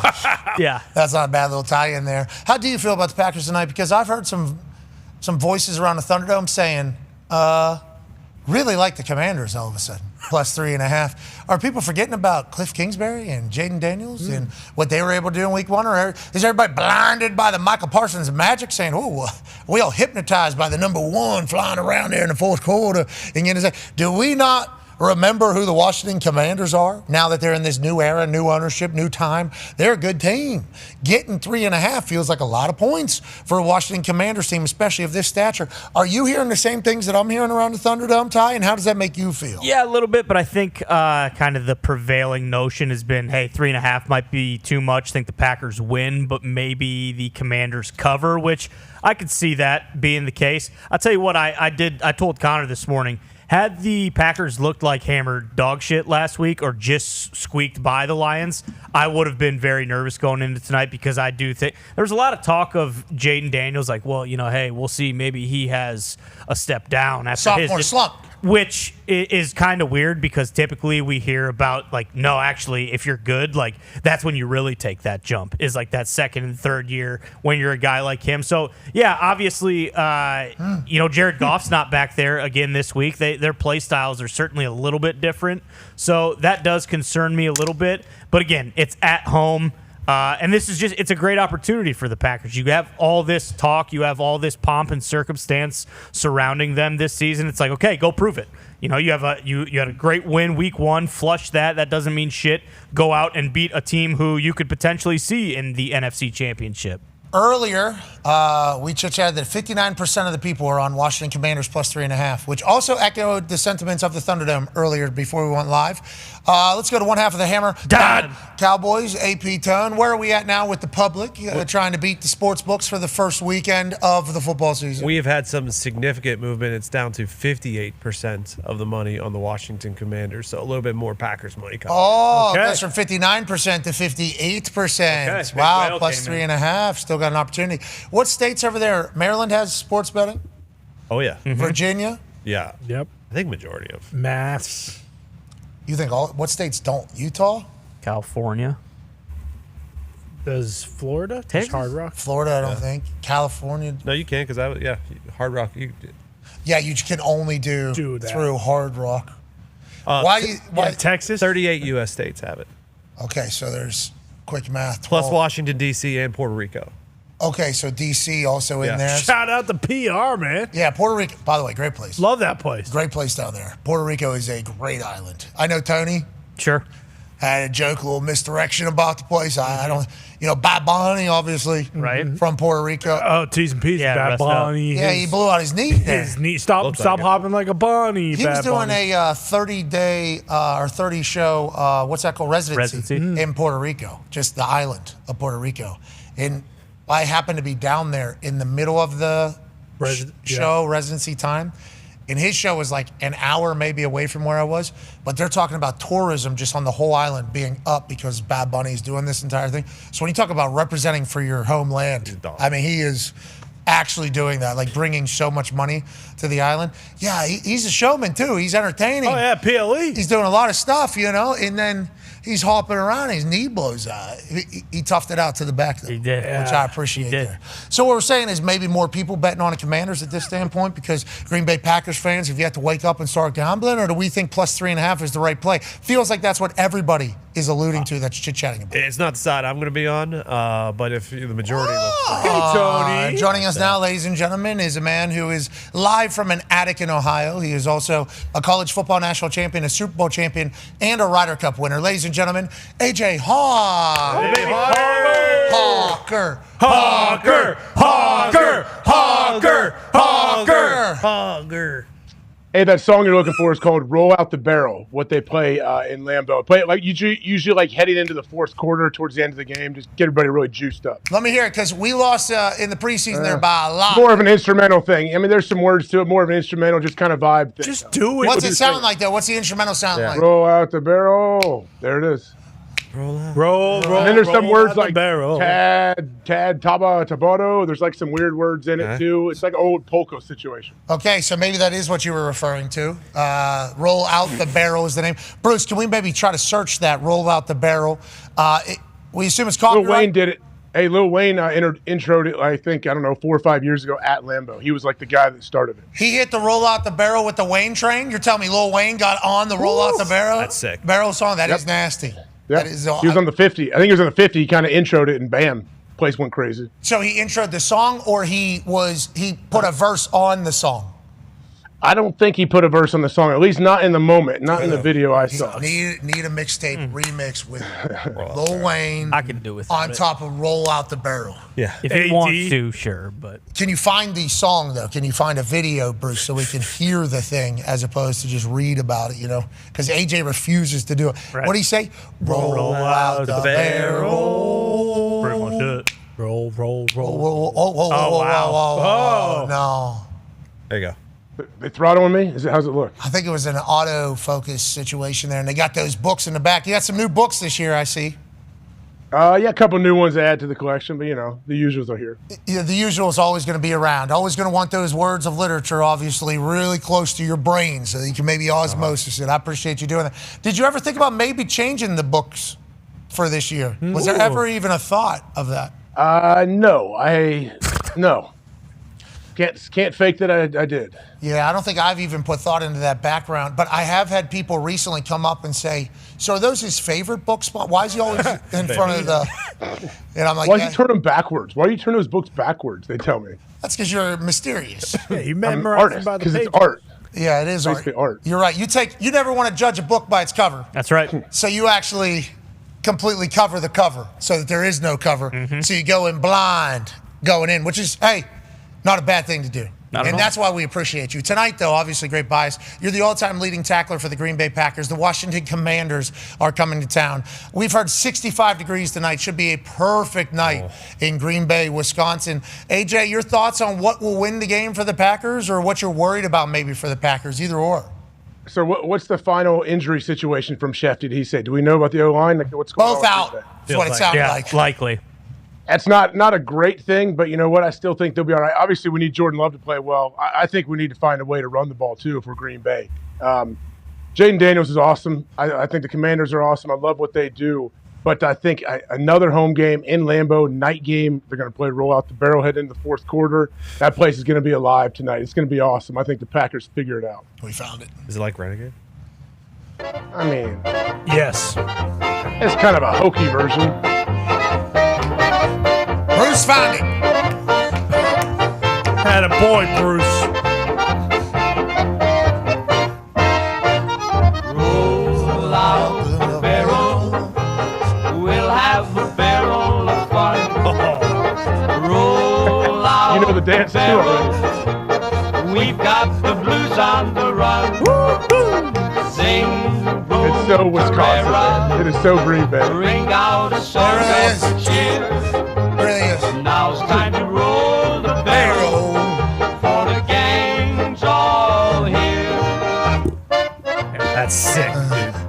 That sucks. What? What? Pretty sweet. Yeah. I'm sorry. That sucks. And honestly, I'm damn near speaking for Ty here because I know he won't say It's tradition. Sorry we don't have Sammy Adams, coming out for the Patriots. No, game. I'm Lazy boy! I'm not comparing anything like that. I'm strictly comparing it to the only one I know, and that's Renegade, and I'm sorry. Yeah, but that's... No, that's 1A, 1B situation, I think. You're thinking about Frankie Yankovic and his Yanks here singing "Roll." He's a Yankovic thing. Yeah, that's what we're talking Listen, about. if it gets the crowd fired up, that's all it matters. What'd you say? It was a hokey version. That took me back to that preseason game. We were getting our ass beat. Reminds me of the Pittsburgh polka, which we love. Blows, dude. Yeah, Hey, the best was we played, in Green Bay, we were used to all like the Lambo field that play raw off the barrel. We went to San Francisco, I don't know how many years ago, and Titty Boys performing on the top of the dugouts at the old Kansas City Park. We're like, this is not Lambeau Field, guys. This is a much different atmosphere. That's a great performance, though, out of 2 Chainz. I mean, I've never seen him not have a great performance, by the way. Yeah. I've seen him a couple different times at different times of the night. I've seen him in one place at 10 p.m. I've seen him in another place 2 a.m. Both times, nothing but home runs out of Titty Boy. I mean, he's ready for the moment. Always will be, always has been. But, yeah, it is interesting how different stadiums operate and how different fan bases are. Like here in Indianapolis, I think we have a very hospitable bunch. Is it Nebraska that's like the greatest fans? The nicest of all time. The football fans are just like fill up and they do the entire thing. And then you got like the old school Raiders fans. I'm not saying Las Vegas was like this, but they take pride in it sucks playing here because of us. It's a fascinating dynamic, these stadiums. I think whenever you empower the city, though, to be awesome, I think that's a good thing. You should just know your identity in there. You know what I mean, AJ? You should know your identity. How do you get that? Does your team has to have a good run of being really, really good to create that kind of identity, doesn't it? You can't be like mediocre and have great traditions. Can you? I don't know. Maybe you can. I think the people are the culture in any city. Okay, that's what I think. So like in Pittsburgh, for instance, there's a chance there's going to be some booze bags fighting each other. Sure. Like that is going to happen probably at a game. That is probably going to take place. Philadelphia. Probably go ahead and check that box as Cincinnati. well. Boom. Now, Zach Taylor, I'd like to talk to you about this. Now that we're at Cincinnati, bang. Now let's get into an actual story. Love this. This is head coach of the Cincinnati Bengals. Zach Taylor, who we will add, is a man who has taken a game ball to a local dive bar, and given a game ball to them and the people of Cincinnati. I think he has had a beer or 10 with the Cincinnati people. Here's him chit-chatting about opening night. Yeah, here's exactly what I'm looking for. I know how loud we're going to be, and so let's do it early. Let's show them right out the gate. I think when Sam Hubbard is up there as the ruler of the jungle, every seat is packed. And I'd love to look up, I'm just asking for one game, a 10-minute sacrifice from the parking lot. And so that might just mean getting up 10 minutes earlier and getting to the stadium 10 minutes earlier than you normally would. And so do whatever you want in those extra 10, and then that extra 10 getting in the stadium. And so when Sam's the ruler, I'm kind of looking up at that escalator that's to my right, and it's blank, and maybe people just appease me and stand at the bottom so I can't see as he's up there. But I would love to hear that. Just week one, the rest of them you can tell get a little extra longer. But I think for this first one to be awesome, just to send the message to the team, we got to do our best to start 2-0. And for all the great things that we want to do this year, it starts with playing great at home. And that's a collective effort from our players, our coaches, our fan base. And so I'm excited to set off 2025 the right way at home. And orange, we're oranged out, and The jerseys look great, and our guys will be fired up. That's a 1 o'clock game. He's saying maybe we get there a little bit earlier. Okay, let's go ahead and fill that place at the beginning of this. This isn't a Miami Heat game or a Los Angeles Lakers game, especially when Sam's up there as the ruler of the jungle. They got the Jacksonville Jaguars coming into town. The Jacksonville Jaguars, vastly different than the Jacksonville Jaguars have been in years past. If you listen to A.Q. Shipley with the offensive line and the way they're designing plays and everything they got going on down there. That's a situation where Zach Taylor tells Ohio people, need you in here, okay? Enough with the boozing. Need you to come inside. If Jacksonville starts hot, right? I don't know Ohio people perfectly, but I do know them pretty well. This guy, why don't you show up 10 minutes earlier? There is a chance that happens. But how do you think the response will be from this? And what do you think Bengals fans are thinking heading into a big orange yacht in the jungle? I think fans, the response will be positive. I think they do need to have a hot start to this game. That would definitely help. But yeah, I think the fans are probably pretty upset that they've started so poorly in the past. They're like, all right, hey, we need to do our part to make sure that we have a hot start because we know we have a good team, but we've kind of got behind the 8 ball the last few years. Welcome to jungle. We are honey games. They play that a lot over there, I assume. A little bit, yeah, a little bit. They better. What do you mean a little bit? Hell, I don't even call a bunch. I do remember after. I remember Andy Dalton tell me one time they came out to, I think, Katy Perry Roar or something. And he said it didn't work. Andy said, I don't know who came up with it, but it did not work. It probably shouldn't have happened. Hey, some of those stadiums are ass whenever it comes to music playing. Game day atmosphere. The vibes, the in-between quarters, what we're doing, the timeouts. You know, they try new games. We had a new game at Lucas Oil Stadium. Tic-tac-toe with the garbage can toss. Used to be just the garbage can toss. The thing about the garbage can toss or the little, like you had to hit it like a circle here.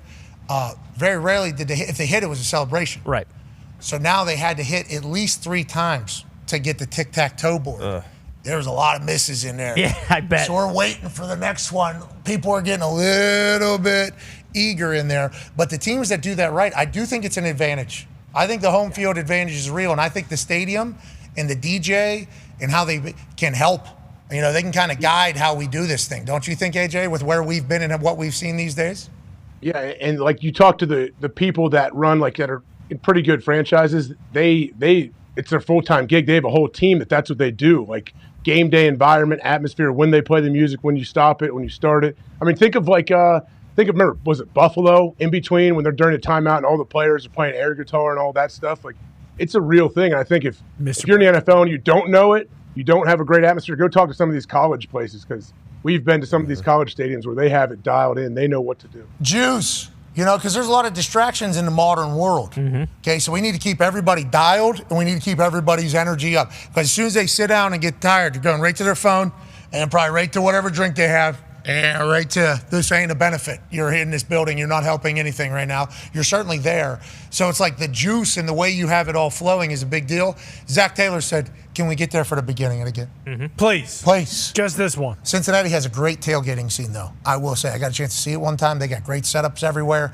I'm sure there are people that like to celebrate football. Zach saying, just for the first one, is there any way you can be in there? This Jacksonville Jaguars team ain't the same old Jaguars, okay? Actual good team this year, from what everybody is saying. Shout out to Liam Cohen and Stoner. Joining us now, Super Bowl champion, head coach of the Green Bay Packers, formerly with the Dallas Cowboys. Now, a man that we get a chance to chat with every single week. Yinzer legend, ladies and gentlemen, Coach Mike McCarthy. Yeah, Coach, you look amazing. I like the Kangol, but it's not a Kangol, it's a hat. With a sticker on it. Oh, wow. Who's that behind you, Coach? AJ Hawk. I mean, he made the request last week, so we accommodated him. I even when I got me an AJ Hawk microphone too. I'm just trying to follow AJ's lead here. So I'm trying to fit in around it. AJ, what does that mean? You called for a photo of yourself behind Coach Mike McCarthy? I sent a text. Actually, I sent a text while he was still on the show from my keyboard. I said, hey, Coach, you got to put a picture of me next time, please, in your background. Hey, good photo, AJ there, Coach. Don't you think he should grow his hair back? Is that what he's doing right now, you think? Yeah, no, it looks good. You have to ask Laura that. I'll stay out of that one. Coach, that's a smart man. Good right? coaching. That's good coaching right there. Coach, obviously you have a lot of history in Green Bay. You're currently in Green Bay. Obviously, the ties to Micah are very deep as well, with not only your connection at the Dallas Cowboys, but now he's potentially living in the neighborhood that you stay in currently. What are your thoughts on where the Green Bay Packers are right now? What are your thoughts on their debut against the Detroit Lions? And is there a buzz up there? I know you haven't been able to be around the city since you left, but is there a buzz in Green Bay like, hey, maybe this is a year the Packers can go on a run? Oh, definitely. No, there's definitely a big buzz. I mean, everywhere I know I go, that's probably the first or second question is, how's Micah doing? And, how's he going to be here in Green Bay? So being at the game, definitely felt the buzz. I mean, just to hear him, when they announced and really, I got a kick out of watching him, on the sidelines because he was, chomping at the bit. He was like a caged lion, getting ready to go in there. I think they played him around 30 plays but just, from the first time he got in, that first third down, the pressure, because, I mean, Micah has an effect. I mean, the defensive backs are definitely going to benefit from it in the defensive pass, in pass defense. And I think, definitely the other guys up front. But I was very impressed with the Packers. I thought they played at a really high level from the start of the game all the way through. And I was very impressed with their defensive front. Are the Lions dead, Coach? Are the Lions absolutely dead out there? That's Foxy, who's a Detroit Lions fan in the back going, in there. But whenever all this starts happening with all the turnover and change, and obviously you hope that you're able to just pick up right where you left off, is there growing pains? Like, what are your thoughts on the Detroit Lions after watching their game with the Packers? Well, I'll say this, and we talked a little bit about this last week before the Cowboys and Eagles game. I mean, division games are the most important. They're the best games of the regular season. I've always loved the format of playing the division games at the end of the year. I thought when the league went to that 10 or 12 years ago, that was a great move. But division games in week one are a bitch. And I think it was, 9 of the 16 games in week one were division games. So that's a tough deal.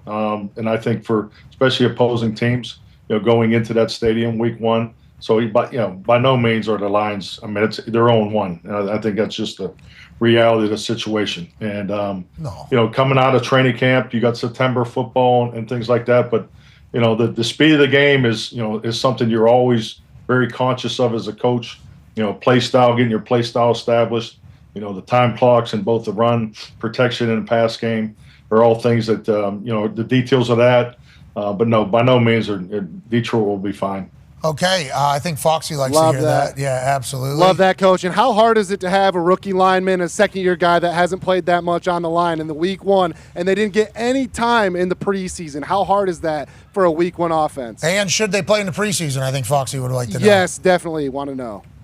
Well, I think the biggest thing is I'd say offensive linemen as a whole have the biggest challenge, coming out of training camp just from the pure training regiments. If you look at the way the off-season programs are established now, and definitely the amount of padded work you can have in training camp, but that's a big challenge. We had 2 rookie offensive linemen start last year, and the best thing that can happen to them is they practice every day, keep playing, get connected with the other guys, and that's no different than in Detroit or any of the other teams that are playing offensive linemen for the first time in year one. They got to be honest, they got to stay healthy. That's the most important thing.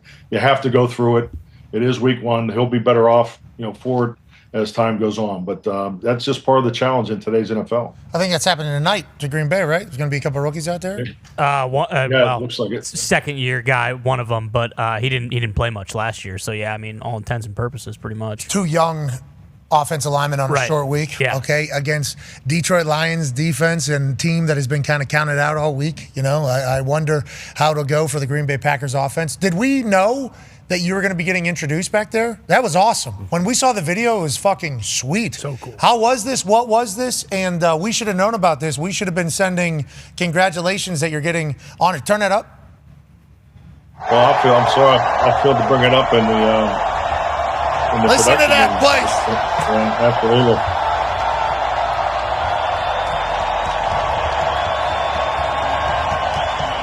Hey, that had to be Doesn't sweet. get old, that's for sure. Yeah, tell us about it. What was that? You're just getting back? Yeah, no, it was a celebration. This is the alumni weekend for the Packers, and I was invited to 5 celebration, and obviously a lot of guys weren't able to attend for the timing of it, but it was great. We had Saturday night, we had a dinner A lot of laughs. I haven't laughed that hard and that long into the evening in quite some time. So that was a great time. And then just to hang out with, the players from all the different generations and get to see guys we obviously haven't seen each other in quite some time. So it was really, I had a ton of fun.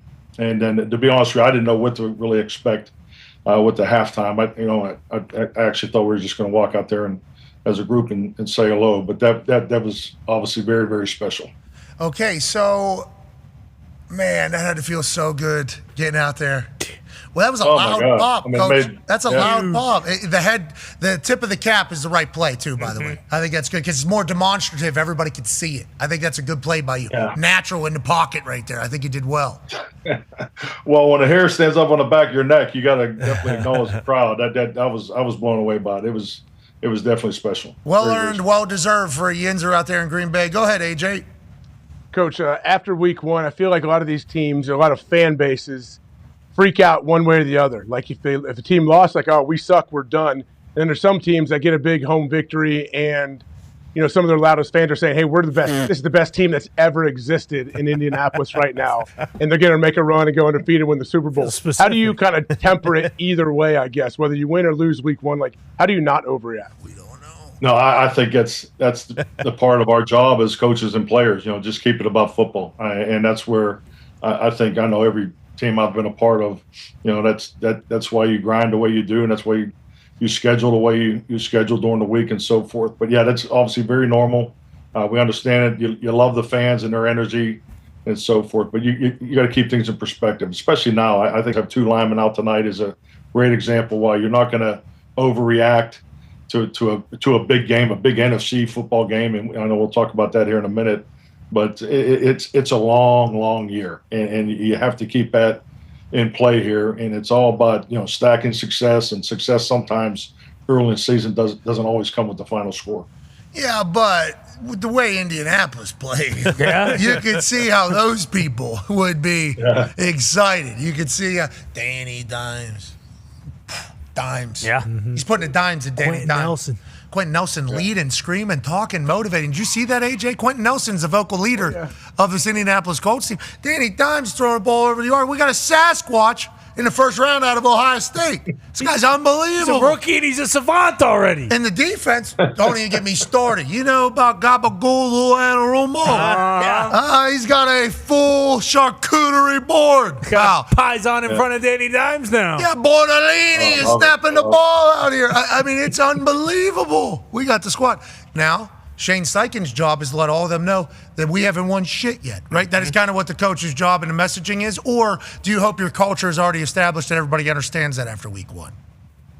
Well, culture never stays the same. So that's all part of the ride. It's all part of the development and the maintenance of it. So it's obviously great to have that energy. I recall you and I talking about Daniel Jones, during the draft. I'm excited for him. Did a lot of work on him back in 2019, and I'm just happy to see him have that success because I think he definitely could be a hell of a quarterback in our league. He can run, brother. He can run. Nobody's talking about it. And he can take a shot. Helmet to helmet, first quarter, who cares? Gets right up. Wow, that was a pretty big little shot there. Am I going to flex? No flex. Don't need one. Don't need one. Ty has a question for you, Coach. Coach, you mentioned Micah Parsons was kind of chomping at the bit on Sunday to get out there. If you're the head coach of the Packers, if you're Matt LaFleur, how do you handle, how many snaps he's going to get tonight? You mentioned, 45%. I think he played 29 of the 65 defensive plays. How difficult is that when you have a game like this, on Primetime and everything? And also, he's going to affect the game, but you also understand, hey, we have a lot more we want to accomplish here, and maybe I don't need to be putting him out there on every single third down to get after Jaden Daniels. Yeah, I think the biggest thing for Matt is to just stick to his plan. I mean, he's going to obviously have a play count plan going into the game, and I think obviously make sure you have plenty of time for the fourth quarter, to adjust that, make sure that plan accommodates that because, trust your people too. I mean, sports science will obviously tell you you got to listen to it. It's week 2, coming off of a short week. Obviously, didn't have much time in training camp. So you just got to be smart. And hey, if you tell Micah 20, he's going to want 30. If you tell him 30, he's going to want 40. So I just think the most important thing is stick to the plan, and I think Micah knows that. I'm excited to see Micah get out there and get after it. Third down's got to be out there. Oh, yeah. Has to be. I mean, third downs, he has to be out there, especially with Jaden now. Yes. You know, Oh, yeah, definitely. Yeah, definitely. I think that you go to the first third down in the game. I mean, when he came onto the field, the crowd erupted, and and he had a defensive pressure, affected the time clock. So, yeah, definitely. I mean, situationally, I think you'll definitely see him there. Defensively, what do you do against Jaden? What are you trying to get the middle of the pocket? Or are you trying to keep him in pocket? We're trying to keep him in there. He's got to. Oh, you got to keep him in there. You got to keep him in there. Number one, you got to set the edges. Speed to pyre with the anchor, but he is really good at A and B gaps. His A and B gap escape is, for a young guy, as good as I've seen. I mean, Aaron, to me, was the best that I've seen, and he did it forever from 2008 all the way through. But that A and B gap release you saw last week on the Thursday night with Jalen Hurts. I mean, these guys that can step up and slide through the A and B gaps and make big plays. That's going to be the huge challenge for Green Bay's defensive line, who I thought those guys played exceptional. I thought that the defensive line for the Packers, all the way across, played well. But they got to keep him in the pocket, especially the rushing yards that he can produce. And I think he's being very smart and selective when he does run too. And all the way around, this is an offense that's going to move the ball. Ball distribution is excellent. But his ability to run is second level, on top of this guy can make all the throws too now. So he is a young, special quarterback. Let's talk about Cliff Kingsbury. Obviously, he had some hype around becoming a head coach. He's the offense coordinator for the Washington Commanders last year. Obviously, sensational year with the rookie quarterback in Jaden Daniels. Maybe the best of all time whenever it comes to a rookie quarterback, especially if they were able to go on the run that we all thought they were going to be able to go on. This year, only getting better, it seems. What is he like as a play caller? Do you do a diagnosis of all other play callers, or how do you kind of judge other guys that are making play calls?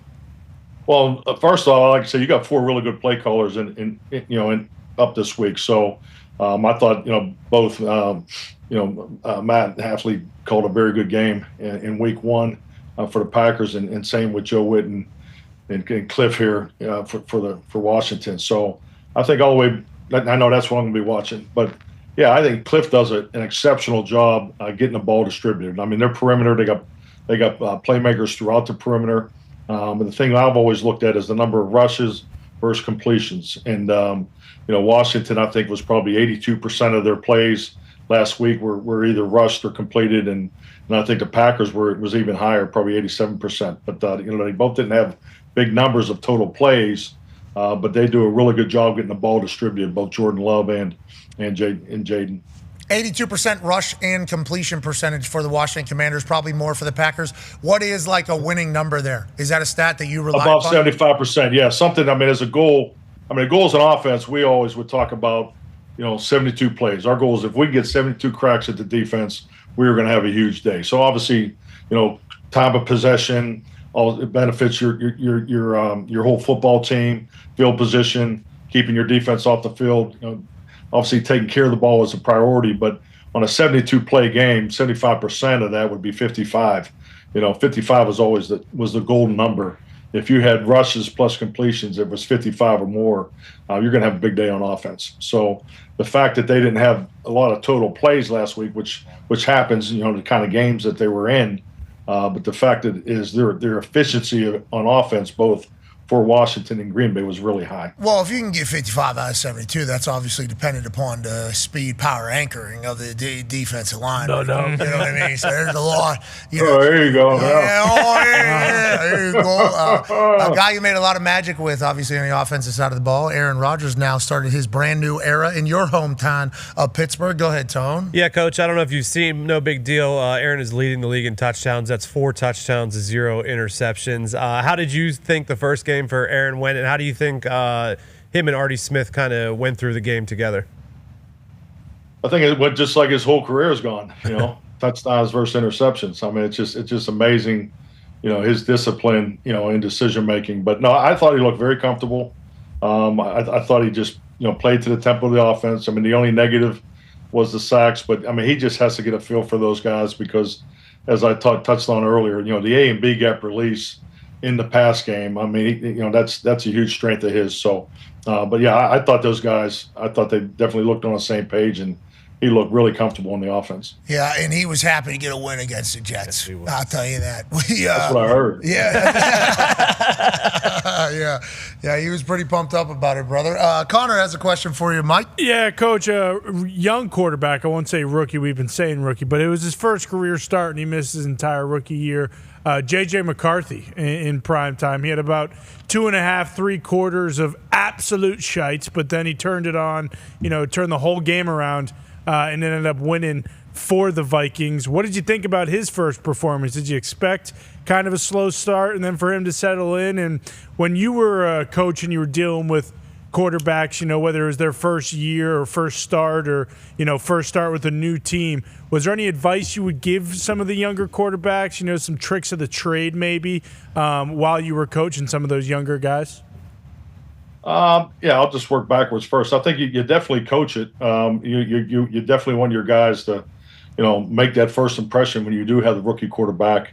I just remember one story. We had Alex Smith in San Francisco, and Mike Nolan wanted to make sure he made a huge impression on the offensive guys in the first mini camp. So we had spent a bunch of time with him, prior to that mini camp. And then when he first stepped in the huddle, you can almost look at the other quarterbacks because he, technically wasn't on campus at that time. So when he stepped in the huddle and was able to communicate very well, that he definitely made that first impression. So it's something that you're very, very cognizant of, and as you go through it gives the young man an opportunity to really express himself, and that's really what I would go to is be yourself within your personality. But the command is critical for the offense, and especially for young quarterbacks. And going back to the first part of the question, I didn't see the early part of the game. Frankly, I actually when I got home, I actually saw all the good stuff for Minnesota, and I just think back on my conversation up there. I went to the Michigan Pro Day 2 years ago when JJ and that whole group was coming out, and it just made me think of all the things that have been said about him, all the great things that have been said about him this week. I had a conversation with Jack Harbaugh, Mr. Jack Harbaugh, and I think anytime Mr. Jack or Mrs. Jackie Harbaugh speak, I always listen. And Mr. Harbaugh was just talking about how the kid is loved by everybody in the university. He would play baseball with his grandson up at the indoor facility in the winter, but he's just that guy. He was that guy at Michigan, and and that always, to me, always plays well in the leadership role in the locker room with your teammates and so forth. So it was nice to see him get off. Not get off to that start, but have that kind of those kind of moments in a game, because that's now that's a standard that I know he will hold himself to, and obviously that's a big day for the Minnesota Vikings. Jack Harbaugh, who's got it better than us? Nobody. And then you think about Jim Harbaugh being JJ's coach, the amount of things that he has said in leadership and framing and mentality. And then the story comes out about JJ in the huddle saying, "Is there anywhere else you'd rather be, boys?" Yeah, that's what I thought. A little Jack Harbaugh in him. Mm-hmm. Maybe a little Jim Harbaugh in him throughout its entirety. It was fun to watch him. Okay, tonight, 3.5-point spread. Coach Mike McCarthy. Now, you didn't make an official pick last week. You won't make an official pick this week. But you leaned heavily into an undefeated start in picking games. Just want to let you know that. 3.5 points is what Washington is getting in Lambo. If you were a friend of yours, let's say, I don't know if you consider us friends, but let's say me. Yeah. Okay, and you were to be advising me on how you think this game goes, what would your prediction of the game be if that was the case? Well, I definitely got to put everything out here. I'm technically a fan this year, so I got 3 teams I'm really rooting for as a fan. Pittsburgh, Green Bay, and Dallas. So those are the 3 teams I'm really watching closely. But as a pure teammate of your show, I think number one, this is going to be a hell of an NFC game. And not too many times, especially when you think about it as a player coach, they go, man, week 2 could have playoff implications. I think this game, when you look at Washington, You think about, NFC Championship game. You got a playoff team, an older team, an established team. I really liked the way they played in week 1. I thought they established their play style. I thought they were fast. I thought they were physical. I mean, you know what you're going to get. And but also being there live, watching Green Bay last week, I think I was really, really impressed with their team speed and the way they were flying around. I love Jordan Love, especially early in the game. I thought Matt did an excellent job sticking with the run, after they struggled a little bit in the first half. So, I mean, this is going to be about stopping the run. I think both teams are definitely going to have to stop the run. Green Bay's going to have to keep Jaden, and keep his rushing yards down to have success. But it's at Lambeau Field, and I think it's going to be a great night for the green and gold. Okay. Boom. All right. We appreciate that. We will read into that exactly how I think Tone was reading into that to make himself feel a little bit better. We appreciate the hell out of you, Coach. Thanks for the AJ Hawk photo in the back. Thanks for the great lighting. You look cool again. I mean, you're really crushing it for us. Just trying to fit in.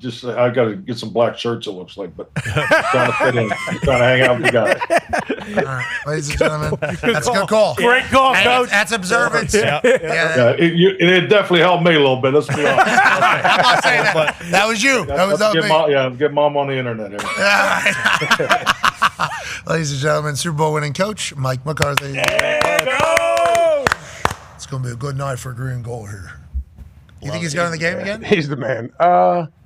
Good question. I don't know. I mean, such a good game. AJ, why weren't you at that? I didn't want to bring it up in front of your coach, but I texted with him beforehand. Yeah. No, we got a lot of kids' games and stuff happen on weekends, so I couldn't get there. Would love to make it to all the alumni. Maybe November, December, it's a little easier to get there on Sunday. Yeah. That happens a lot. So many things like, hey, we're doing a blah, blah, blah, blah, blah, blah, and I feel like the biggest asshole of all time. And then whenever they're there and I'm wherever I'm at, which I certainly could not make it, I get a couple texts making me feel bad about it. And then it's always like, man, you don't think I wish I was much rather there. Now, there's a couple times. Sometimes. You get a chance to hang out with the daughter a little bit. You miss it all. You want to do that. But it's like, that seemed like a magical weekend there. How about Mike McCarthy getting a chance for the first time, probably whole career, to just like kind of reap an applause that he had definitely sowed for years and years there in Green Bay. And now he's calling the place home. That had to feel so good for him. I'm happy that happened for him. Yeah, that was awesome. You heard him. Especially the way he and it wasn't even really his fault. It's just, things kind of ran their course. There was always the stories about like him and Aaron stopped getting along or, whatever the case may be. And he did kind of have like an unceremonious exit from Green Bay, which wasn't necessarily fair. A lot of fans kind of shit on him on the way out because that was one of the years that, the Packers, I think, were like 5-9 maybe or something like that. And they fired him during the season and Joe Philbin was the interim coach for the rest of the way. So the fact that he got to come back and celebrate like that, and also the fact that the Packers were kicking the Lions' ass, so like the environment in the stadium on top of this, like it was a perfect day. Like I'm super happy for him. It was awesome. Yeah, good for the Packers getting a chance to celebrate the boys, AJ. I assume a lot of your friends were there getting a chance to get recognized.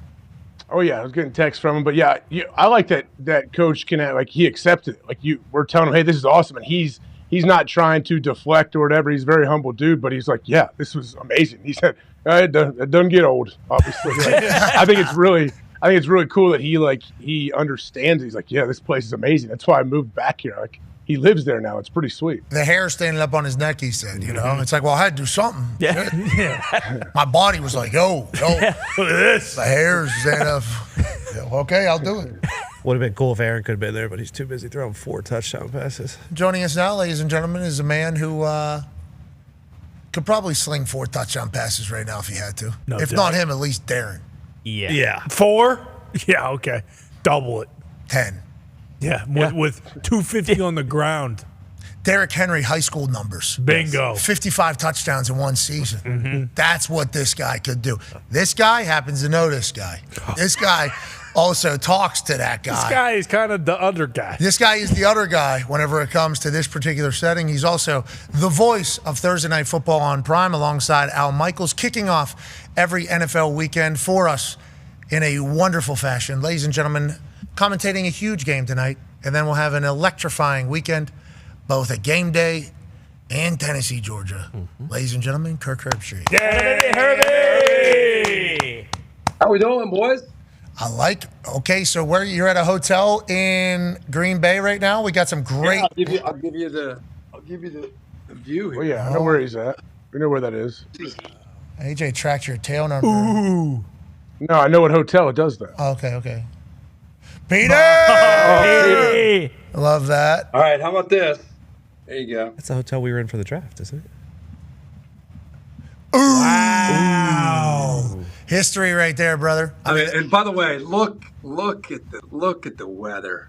Yeah. I mean, AJ, Ty, can it get any better? No. Wow. Hey, where's those? Zoom in on Lambo. What you're looking at here is a place that was basically one of the front runners of leading the way for the NFL's growth and development. Their passion, their fan, their history.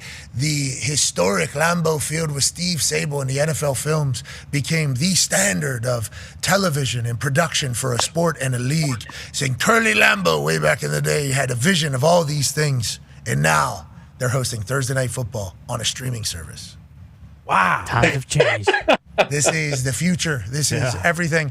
How do you feel about tonight's game? We just got done talking to Mike McCarthy. He feels good about the green and gold. He will be going to the game. I hope you get a chance to say hello to him.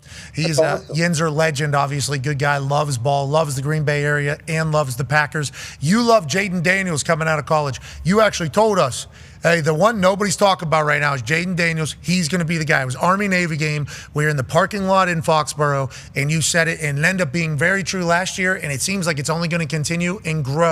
How do you think tonight goes, and who do you think should be getting a little bit more of the conversation? This game, I think Micah Parsons coming in adds to the intrigue, but I think even before that, this game is about as good as you could hope for us. For our opening game to start our season. You mentioned Jaden Daniels. This is a team that went all the way to the NFC Championship game a year ago, and Dan Quinn's first year just changed the trajectory of the franchise, and I think having Jaden Daniels has obviously helped. But you bring over Deebo Samuel now for Cliff Kingsbury, another weapon, another opportunity to kind of move him around. Good news is Terry McLaurin is locked in, and I was just talking to Jaden this week about just trying to get the timing down, and they've spent a lot of time after practice to try to get some makeup reps to try to get things right. And they're going up against, I don't know about you guys, that opening weekend, that was the best defensive effort, not only of the weekend, but probably the best the Green Bay Packers have looked as a unit in a long, long time. Agreed. I know people 10 years, 15 years. I mean, I think a lot of people are going to point to Micah Parsons, but I think it's Jeff Hafley and the combination of just second year in the system. Every time I stop the film, there's 11 green jerseys flying to the football. And I think Parsons helped you really get the stadium engaged, and Mike being back probably helped with that. But it was as an electric of atmosphere. In fact, Matt LaFleur told me this week that it's been a long time since he's heard the stadium that loud, if ever, since he's been the head coach. So there's a lot of juice right now in Green Bay. There's a lot of belief. Jordan Love has really grown up. He sat there behind a Hall of Famer for 3 years. And very proud, by the way, from what he told me this week, to be able to sit there for 3 years and learn from Aaron. And then, he was kind of a young guy. And not only was he young, but a lot of young pieces around him. And now these guys have all had an opportunity to work together for these last couple years. And now in his third year as a starter, they've grown. And I think they are now a team not only that's going to be fun to watch tonight, but as Ty will tell you, I think all year. I think they're a legit NFC Championship contender. I think if they can stay healthy, I think the defense is real. And I think with this offense now in the third year of Matt, along with Jordan Love and the pieces that they have, don't be shocked. I mean, Matthew Golden is a guy that, I think when you go back to the draft, a lot of people were talking about a lot of different guys. Golden, to me, I don't know if it'll happen tonight, but at some point, I think he's going to be a guy that could potentially be in the Rookie of the Year conversation. I think he's the guy that could be electrifying, ridiculous ball skills, and you put him into this system with the pieces that they have. I'm excited to see what he can do. But then again, he's going up against a defense that's got a lot of new faces up front. I don't know if you saw Ken Law last week. Holy cow. just a game wrecker, finally healthy. So yeah, there's a lot, dude. This is excited as I've been for a Thursday night game in a long time. Let's go. We like that. Yeah. You talked about LaFleur talking about the environment being the loudest it's ever been. He has tried to get that stadium since he got there. He is a big one of these guys. Yeah. You know, he's a big one of these in his pants with the eyebrows looking unbelievable. He will be super intense. He will do this one here. He understands the value of a good home field advantage. And I was told that when Micah went out there, the pop was outrageous. I mean, it was like a huge welcoming into it all. And then whenever he went out for the first third down, Mike McCarthy said as soon as he went out there for first third down, the place won. And when he got his sack, the place went absolutely crazy. Sure. And then the boys went crazy too. It's like the vibes feel like very, very good for them. And if you're the Washington Commanders, they held the Giants to how many points last week? 6. 6 points? Yuck. They got to feel damn good about where they're at. And talking about feeling good, Amazon should feel great about this. Yeah. And this is, I'm pumped for you guys. We are all very pumped for you guys that this game is happening. Go ahead, AJ. Yeah, Kirk, I don't know if the coaches, give you any insight when you have your production meetings, but the Packers' offensive line's a bit banged up. Going to have some new guys in there, maybe not a ton of experience together.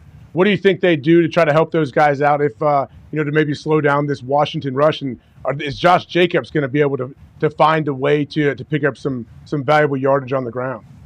Not surprised. You're all over it. It's a huge story. Zach Tom, especially the right tackle. It's really sad that he ends up getting injured on a play that didn't even count. The potential pick six that Aiden Hutchinson pushed Jordan Love into him. He goes down, and I think it's going to be a game time decision. They're very, very hopeful, obviously, that he can go. But if he's down, he cannot go.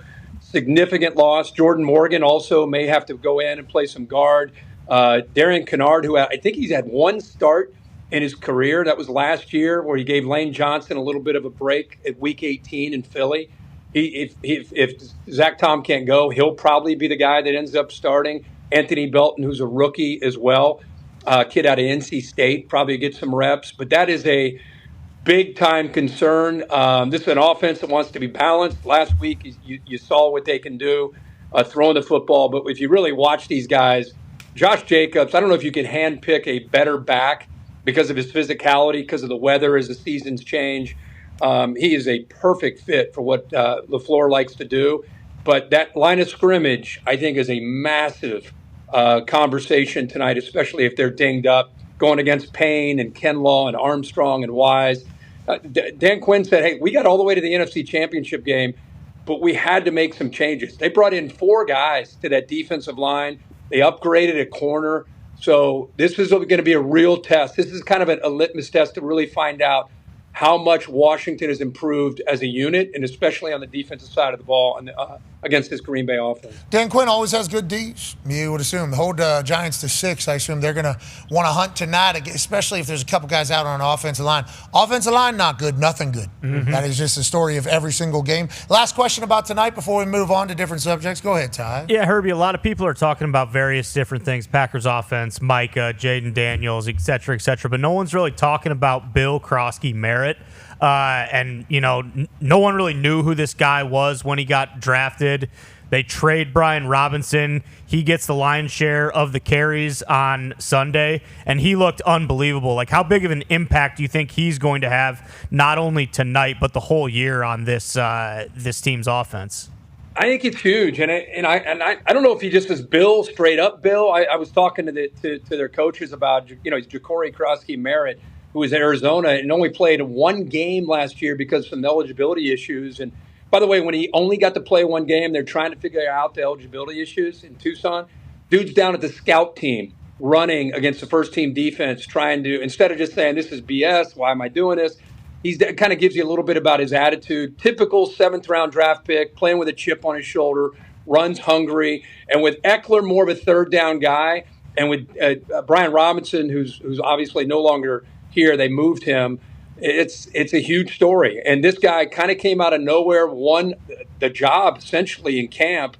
And it's one of these feel-good stories because of his story and where he came from. But guy didn't play hardly at all. Nobody, including the Mel Kipers of the world, probably as much as they build their list of the draft, not a whole lot of people knew much about this guy, but who goes by just the name Bill. No last name, just call me Bill.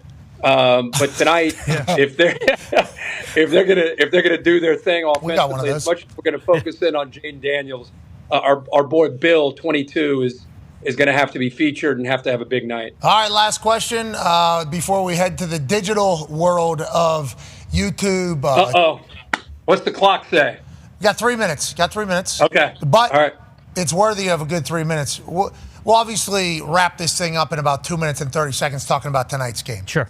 And we will expect you to give some sort of lean, even though I'm calling a game, I can't pick it. Okay. All right.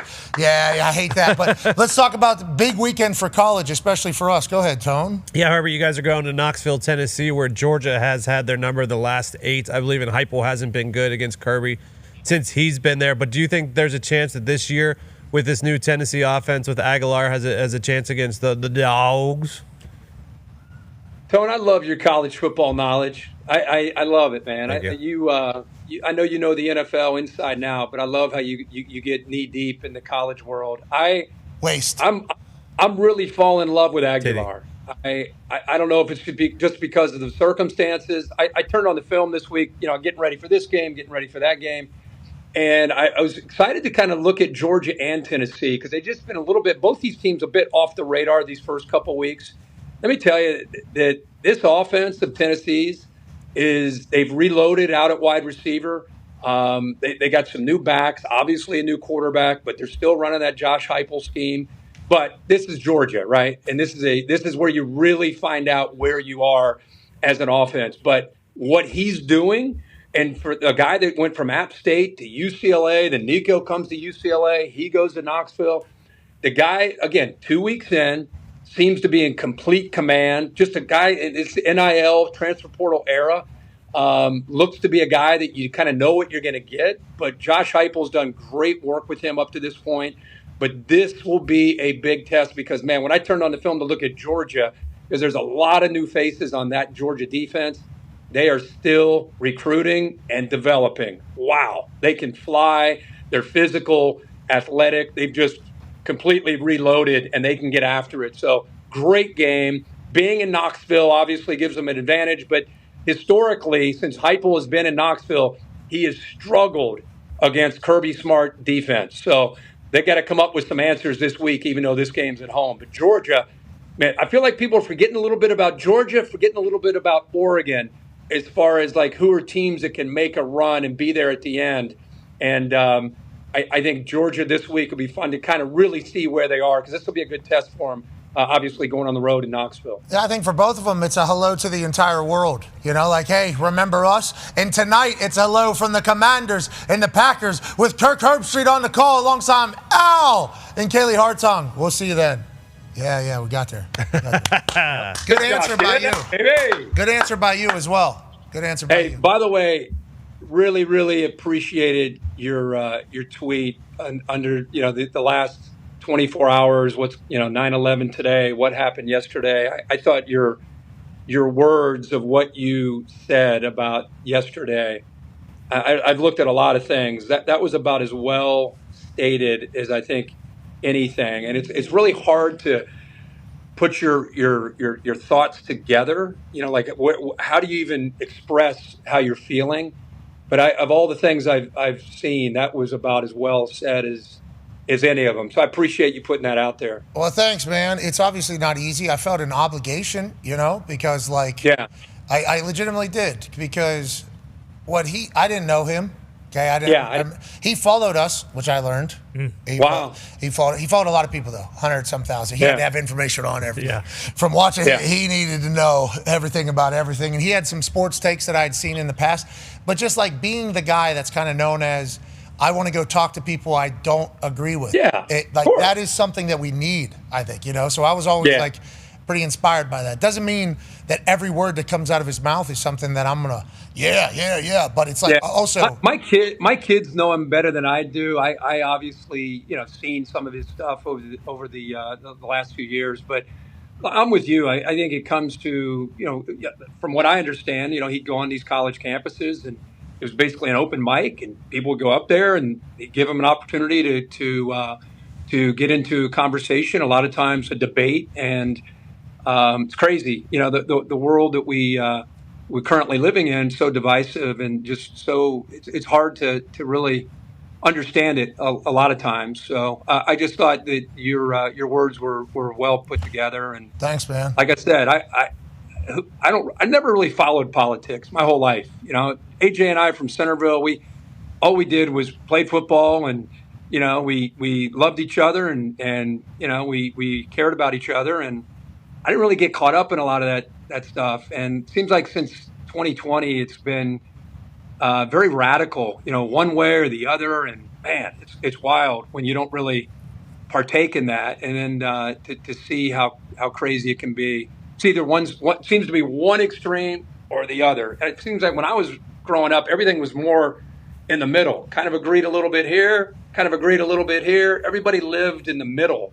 And now it just seems like it's really out there on both sides. So I agree. And everybody feels as if they have to one-up the other person, that they feel the most that way. I feel like that has become like a complex on the internet. I think people want to prove that they're the most this, from both sides. And I've been dropped into a political fire, multiple times. I know. And I've had both sides, kind of come in there. And I always joke that the only thing I really know about politics is that they yell at each other all the time. That they just yell at each other all the time. And it's like at some point we got to get to the realization. And with all the information we have nowadays, we have to get to the point that we understand that we're going to disagree with people. And then we can still... That's okay though, right? I mean, we can still move and not just necessarily be disgusted and hate the person. Like, hey, maybe let's try to engage here so we maybe have a better understanding of how we all... So that we can just have a more, kumbaya existence. But Jesus, yesterday's an eye-opener. And then you think back, I mean, the fact that today is September 11th, like September 12th, 2001, you're obviously older than I am, but in an age, and AJ as well, it's like, I remember what that was like. Like, I think that was every neighborhood in the entire country felt the exact same way. And it's like, we need to figure out how, without having something like that happen, we have to figure out, like, hey, let's go, So I appreciate you saying something, but I felt like this can't be, in my eyes, as somebody that has certainly gotten my fair share of people not wanting me to be alive. It's like, hey, come on, we're allowed to disagree with people, and then we gotta, this can't be what we become. And obviously Charlie Kirk, him just, you talked about what he does. Him just sitting there and welcoming thousands of people that he disagrees with is like such a thing that I would not be able to do. That's a scary situation, just I think, from everything that happens on the internet, what we read. And it's like watching it all unfold. It's like, golly, man, this can't be who we are. This can't be who we are. And obviously, dad, husband, everything like that. Human 31 years old, like all that stuff. It's like, for me as a 38-year-old, it's like that with a daughter and a wife, and it's like everything happening. It's like I felt obligated, but also like, we can't do this, So rest in peace to Charlie Kirk, but also our country. We cannot be like that. And tonight, we celebrate the greats that our country has to offer. The best league on planet Earth is the NFL. Kicking off week 2 tonight on Prime with the Commanders and the Packers. Kirk, I think we're in for a great game tonight. I'm excited to hear you guys on the call. Yeah, we're fired up. This should be a great one. Great way to set the tone for the whole weekend. I think it's going to live up to the hype. These two quarterbacks, as you guys know, are a lot of fun to watch every single week, let alone going head-to-head against each other. I think both these teams are playoff teams at the end of the season, and it's great to get them against each other early in the year to just kind of find out who these teams are. And Micah Parsons coming in. I was just talking to Jeff Hafley, the defense coordinator from Green Bay, before I hopped on with you guys, and he was just talking about, he's like, we probably had 25 real snaps with this guy as far as practice reps. And so this is not a guy that's, that has had a lot of opportunities to learn our scheme. He said, but I'll tell you what, his football IQ is off the charts because he's not just lining up playing backyard football. He's playing within the structure of the defense and doing a lot of different things, moving around. And, this is going to be fun to watch how he impacts this game tonight against not Jared Goff, but a very athletic Jaden Daniels who's a handful and creating and QB runs. So should be a fun one tonight, man. How about how happy Hafley has to be that Jerry Jones comes out and goes, Micah can't stop the run. So Micah now is like, is that right? Yeah. Is that right? So, he literally, go ahead.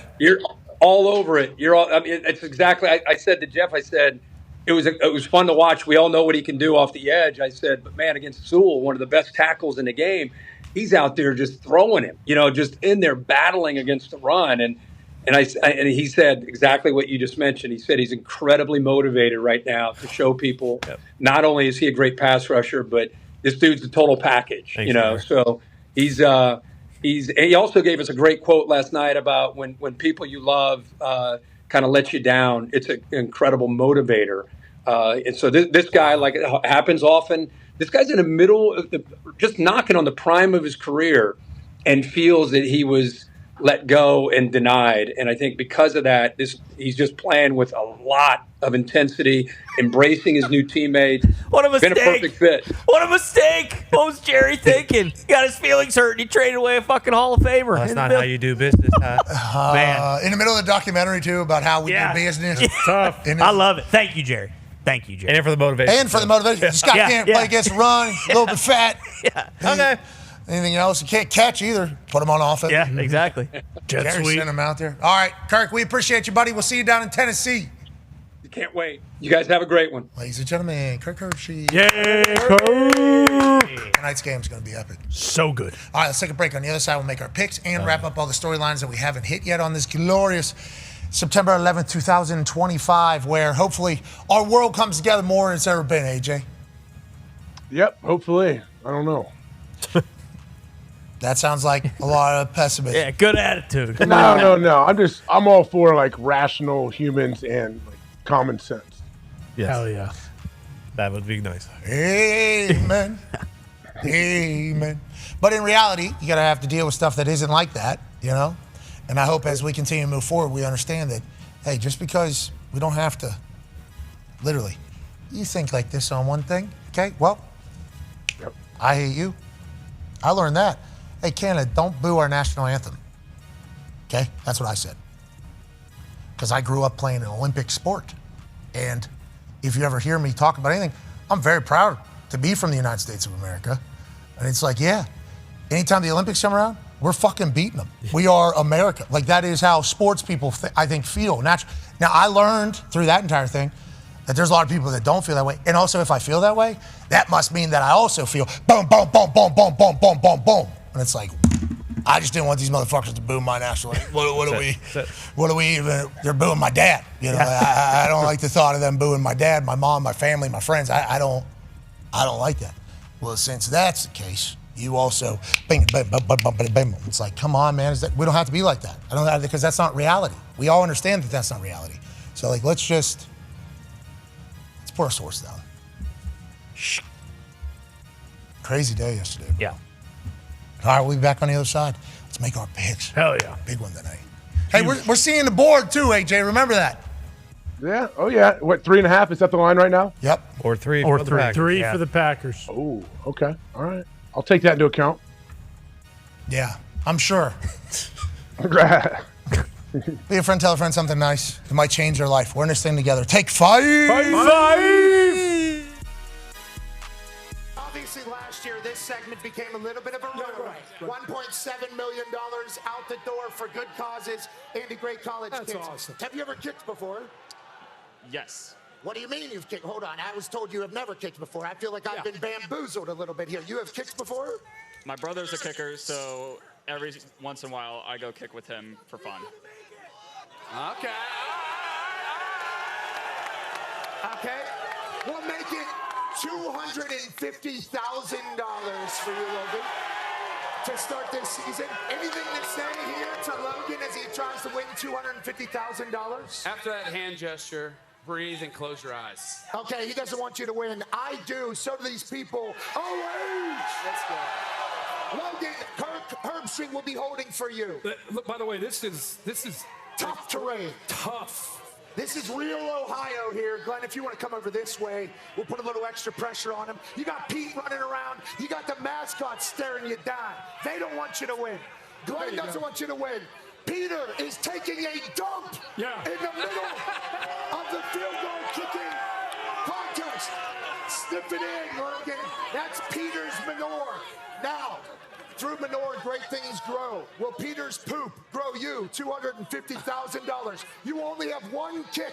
I don't care how loud they chant for a re-kick. You only have one kick, Logan. Good luck, sir. 33 yards. Kicking is easy, everybody says. Let's find out. Ready? Glenn, what are your thoughts? I'm trying to give you. What are your thoughts? This is really I'm tough. gonna say, I think that poop was a bad omen. Yeah, I mean, Pete just pooped right in your face. I can't believe we don't have turf. Well, we're in Ohio. This is a football state. You gotta be tough. Logan from Ohio, sophomore in business finance. Does he win $250,000? Oh!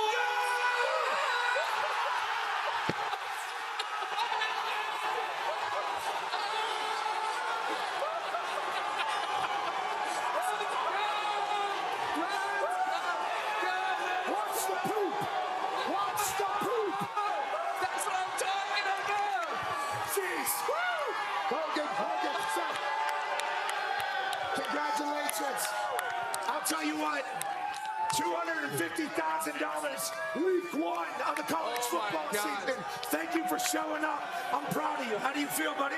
I feel amazing right now. That was amazing. I don't want to be the bearer of bad news. You definitely stepped in Peter's poop during your celebration, but who cares? Buy yourself some new shoes from Glenn Powell, Kirk Herbstreit, Stanford Steve. Back to you, Reese. What a start. That was great. What a start. Why don't you let me beat your ass right here, right now? You all want to see The Miz versus Pat McAfee right here, right now? I'm the host of Wrestlemania, and I cannot make matches official. Miz, I do believe your tiny balls are showing. Tiny balls. Tiny balls.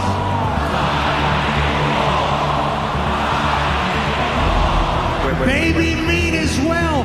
There's 80,497 people here. Somebody has to be able to make a match official somewhere. I am the dog father and the host of Wrestlemania, so I feel like I could make that match happen. Right now, we got a ref, we got you, Let's get cracking. I'm out. Let's go. I don't do it. And McAfee go right after Miz with the right hand. Driving Miz back into the corner. Pat McAfee in action. This is a blatant sneak attack. He takes his duties as host of Wrestlemania. Oh yes, Spinebuster! This derelict shows up.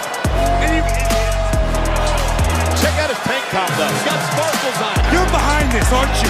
No, I had no idea. You said the same thing in the Rumble. I didn't know this guy was showing up. Oh, what a kick by McAfee! Miz. Hey, baby boss! Baby boss! Tiny meat! In a $7,000 tuxedo. George Kittle and the San Francisco 49ers. I'm not sure how wise that was. McAfee's got the official distracted in the ring. Kittle just took out Miz. Kittle telling McAfee to go up top. McAfee heading up to the top rope. And taking out the Miz. Now we're talking. Miz may never win another match. McAfee closing in on another WrestleMania victory.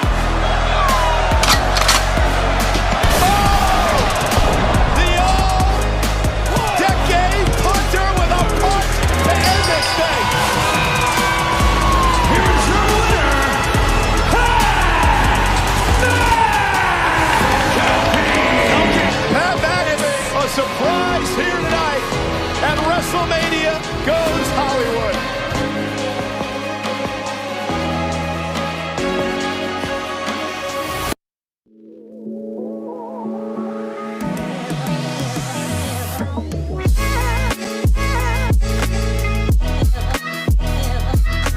That's so stupid.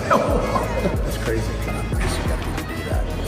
And also take us off the fucking team. We do not deserve to be on it. They all commit and love what's going on in that weight room. They all commit and love what Jim Harbaugh's preaching. And everybody in the building's happy. Everybody's like excited to be there. First row, Mark Pressure in the first row. Second row is on here. It is infectious, what they got going on. And how many owners are spending $300 million on a new facility just for a practice facility? This is Butler Birdies. Wow! Oh my God! Oh shit! In the bunker. Great shot.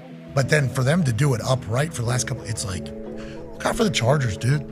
Look out for the Chargers. Coach.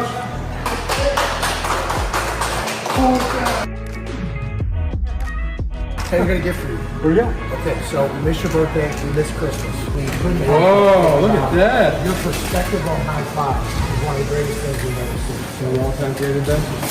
I love the high five. Yeah, give each other a high five. Boom! Bam! Boom! Bam! Boom! Boom! Oh my God! Wow! Boom! So we wanted to make you basically something that you could high five. My dad made this. Oh wow! Yeah, He is talented. Yeah, boom. Look at that feeling. Yeah, boom. Yeah, boom, boom. And we tested. I think we can get a pretty good pop if you need. Yeah. That is incredible. Obviously, national champion, Michigan man, and greatest high five. Yeah. Because of what you brought for the high five world.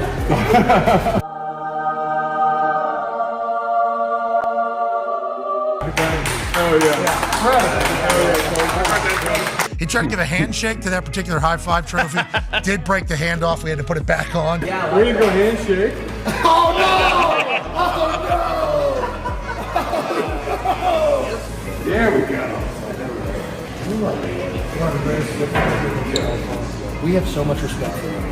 You guys just roll deep. This would be entourage level, wouldn't it? To be honest, we didn't know we were going to be able to get 11 people in here, and then we pulled up and said, you have 11. That's where it should be. Should roll 11. Yeah. Always start 11. You're right. You're the best. I mean, wow, it looks like a lot of highlights against one particular team. They played more than one game. Why do they have all these TVs for one game? Imposing our will. This sucks. Party in the backfield. No one. We mean no one. No one. How Pizzas to Hut, but this might be close. I love that Chargers team even more now. Hey. What? Let's go. This show stinks, and the fact that you listen, we are very, very thankful for. McAfee on the line with a gorgeous assist. The all-time leading tackler for the Green Bay Packers, UP. Damn it! Be a friend, tell a friend something nice could change their life.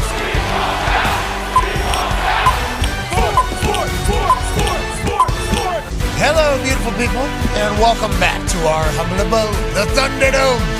On this Week 2 NFL Kickoff Thursday, September 11th, 2025, Hour 3 of the program begins now. Football! It's magical. That's college football national champion, Super Bowl champion, Ryder Cup winner A.J. Hawk. The Talks Tables here at Boston Connor and at Ty Schmidt. Big one for the Packers tonight. Massive one. This is, I mean, you could almost say this is a do-or-die game. I love that. Week 2, we're already there. Thursday night, Week 2, we're already there.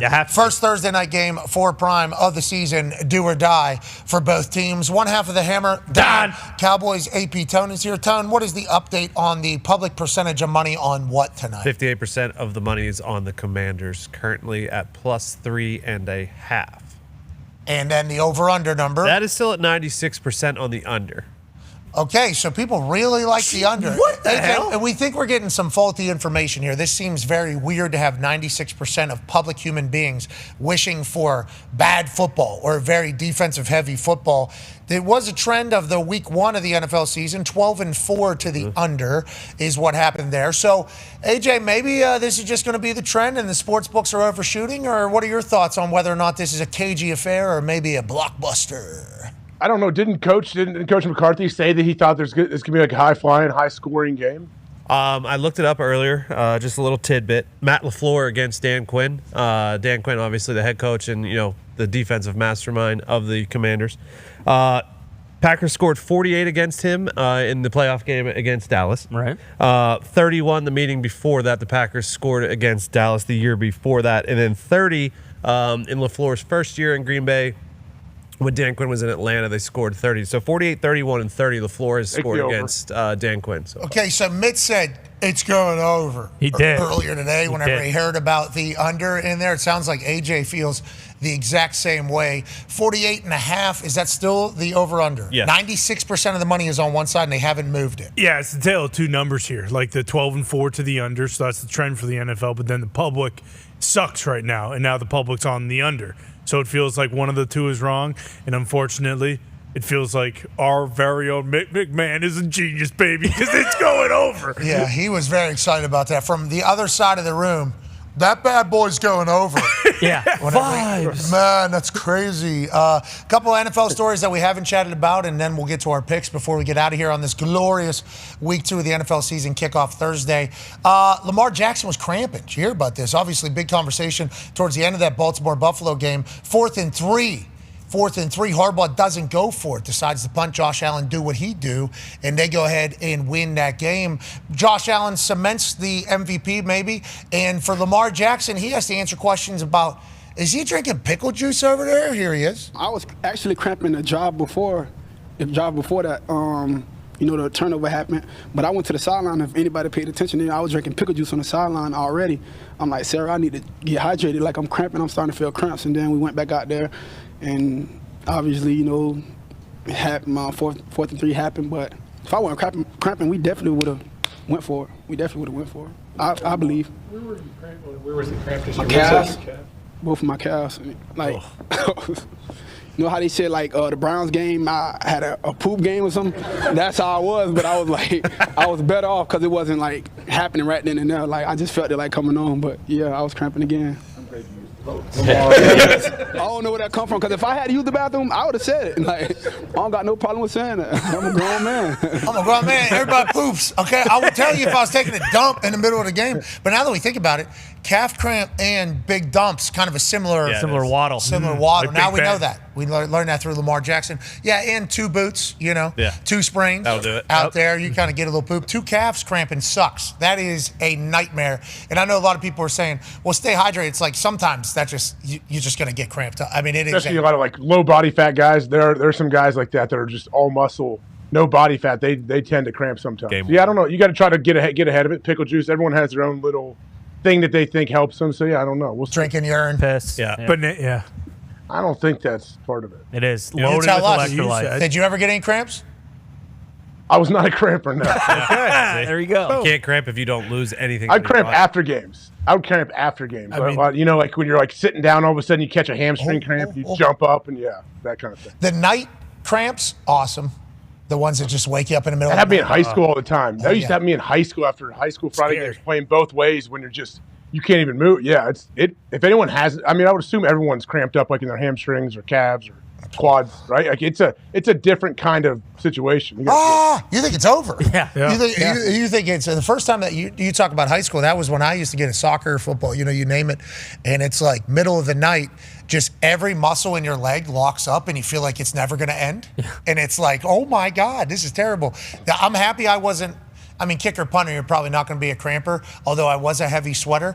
There's some guys who are losing like 13, 14, 15 pounds of sweat during like training camp practices, maybe 20 pounds of sweat. It's like IV, Pedialyte, need to reload in its entirety. But is that even right? Because remember, bananas were supposed to stop cramping back in the day. Yeah, but the picture proved that that was correct. The banana cramp video. I don't know if you guys recall this. It was last baseball season, I believe, and it was just an interview before a game that went viral. Bruce, you could probably find it, and it's this pitcher talking about, and he can't really speak. It's very broken English. Oh, you talking about the Japanese guy? Yeah, for the Blue Jays. Yeah, bingo. Yeah. And he talks about how banana stop cramp, but it's broken English, so it sounds like crap. It's 11 years old. Bruce says this is quite a deep cut, is what Bruce said. Okay. But he does have. It is a bit of a classic on the internet. We do have the video though here. There's an ad right now. Oh, Jesus. These ads, man. 11 years old. What happened to you? Huh? What happened? Just crap. Just a cramp? Oh, just crap. So you told me what can you eat to help you make you feel better? Bananas. Is that Albert Brew? Why bananas? Monkeys never craps. Monkey never crap. Because a monkey every day bananas. 2. So how many did you have today? 3. How about 3? So no more cramp for you.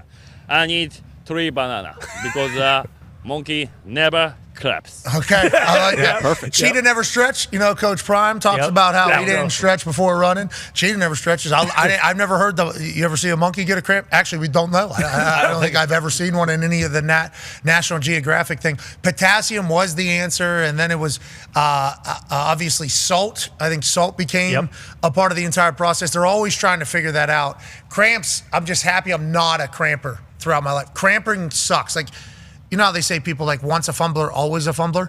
I feel like crampers are crampers. AJ, don't you think that is accurate?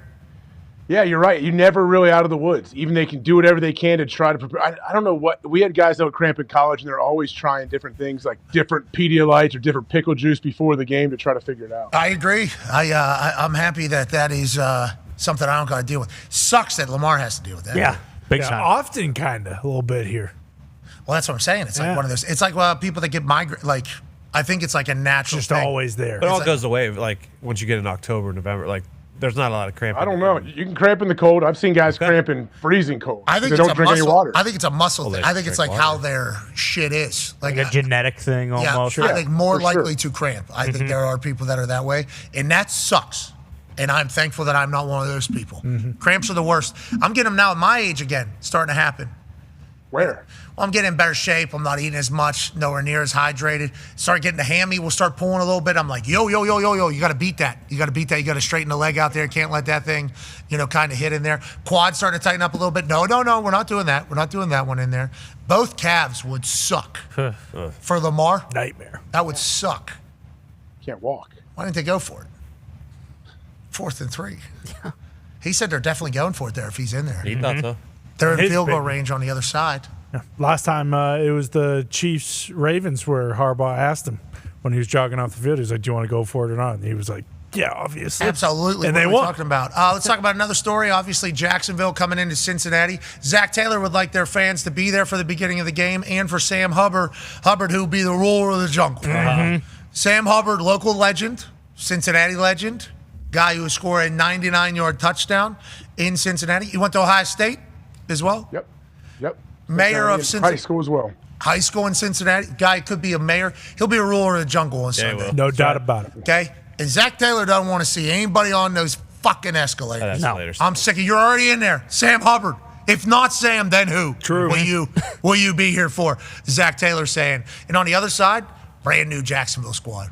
Hey, this Jacksonville Jaguars team's a little bit different. Their offensive line's getting credit from A.Q. Shipley. He's talking about the play design being like one of those play callers that goes ahead and sets things up for the offensive line to be successful. Like, hey, do we have the best offensive line? No, but we will set it up with play design, and maybe we do have the best offensive line in football because of it. ETN went bananas. They felt so good, they traded away their backup running back. Trevor Lawrence was making some throws, and Travis Hunter was a part of the offense. This week, he's allegedly going to be a little bit more part of the defense. Now, if you were to listen to Darius J. Butler speak about this, I think this could have been a little bit predictable. Now, D. Butch, like 2 weeks ago, started hypothesizing about the plan for Travis Hunter. And if he said, well, if he's going to major in wide receiver and he's going to have a minor in DB, it'll probably be when necessity based on the defensive side. So you start looking at who has a plethora of weapons, who has a lot of passing options for their offenses. That's probably when you're going to see Travis Hunter on the defensive side try to get rid of one of the superstars. Cincinnati Bengals, it's obviously very well talked about. They got a lot of weapons out there. So Travis Hunter probably going to be seen on the defensive side. Do you think this is an accurate hypothesis here from Darius J. Butler? Do you think the more weapons the other team has, obviously situationally, we'll see more of Travis Hunter on the defensive side of the ball? Yeah, I think D-Butt could be spot on here. I think you probably sit there the week, 6 days out from a game, and you look at the matchups that you have. NFL at all levels of football, it's about matchups. How do we exploit the matchups and get them in our favor? So, yeah, the more weapons another team has, maybe the more time Travis Hunter gets at corner, but is he going to cut into any of his time at receiver, do you think? I think he's going to major in wide receiver. I think he's always going to be a wide receiver. Liam Cohen, head coach and play caller. I think that is a real thing. Like, hey, I got a dynamic guy here that we took number 2 overall, and I have a great offense. That's why I became the head coach. I think he's going to eat on the offensive side. And then I think what D-Butch was saying is, like, there'll be packages on the defensive side, which might be a lot of the game. Like, if they got a lot of weapons, if they're 3-4 deep at weapons, like, they're going to need Travis Hunter to play a lot more that particular week. So picking and choosing ultimately is kind of how he thought maybe they would do. He wasn't guaranteeing this. He was like, maybe this is what they're doing. It's holding true seemingly here going into week 2. Yeah, and like this is the perfect world for them where they can pick, but even just the depth of it. We're talking about already with the Packers and the Commanders guys being out and being hurt. Like if they go down one of their corners, or if Brian Thomas Jr. goes down, like, well, at least you have that in your back pocket. Like, okay, well, instead of having him split time if one of those guys is injured, or if they don't have good depth, it's like, hey, you're not doing anything but being a corner this week and being wide receiver this week because we have dudes out. Like having that in the back pocket too is huge. Yeah, it's gonna work, isn't it? Jags are gonna be good. Jags are gonna be a good football. They wouldn't trade Tank Bigsby if they weren't pretty confident who they got right now. Are they good for right now, or? Well, it looks good right now, but hopefully this lasts forever. What was that? Well, this is what they envisioned in January. Okay? It's happening in September, and it's going to go on forever! Shad Khan gave a motivational speech after the big-time dub in week 1. This is what we envisioned in January, okay? Yes, sir. It's happening here in September. Gonna go on forever! Fucking love it. Doug I love everything about it. Favorite I love everything about it. Legit, too. We might run that every day. Have to. If an owner is going down there saying, thank fucking God, which is what he is saying. Because he's been trying for a long time to get that team to be sustainably good. Long time. What do I got to fucking do? It has to be what he is thinking. And then in that moment, let's bottle this. I can see it. This is it. We need this forever. Young coaches, young GM, young players. Trevor Lawrence still young in his career. It's like, what? I don't love it. Yeah, because the AFC South doesn't need to be this difficult. Sure. But boy, it feels like they really are turning the corner after week 1. For reference, week 1 he played 42 snaps on offense and 6 on defense. But when you're talking about matchups, Bengals a little different than the Panthers. The Panthers probably one of the weaker teams as far as wide receivers are concerned, and the Bengals obviously being the strongest potentially. So yeah, 42 and 6 in week 1 will be interesting to see what the actual split is for week 2. Over under 20 on the defensive side this week. Over. I think so too. Yeah. Over under 35 on the offensive side this week. Under. I think it stays the same on offense. Yeah, I think his offensive shit. They might run less plays though. Yeah, because Cincinnati might keep the ball for a long time, but on the defensive side, Travis might get a couple turnovers. True. He's a magnet. That guy's a magnet to the ball. Well, and the Bengals, like they got Trey Hendrickson up front, so if you want to slow him down with Etienne, he got what? Like 18 carries, he had 140 yards. He might get 25 carries this time around. Maybe. What if are we in a time where the Jags? I'm not doing it yet. Still got to see it. Not yet. I'm not doing it yet. Still got to see it.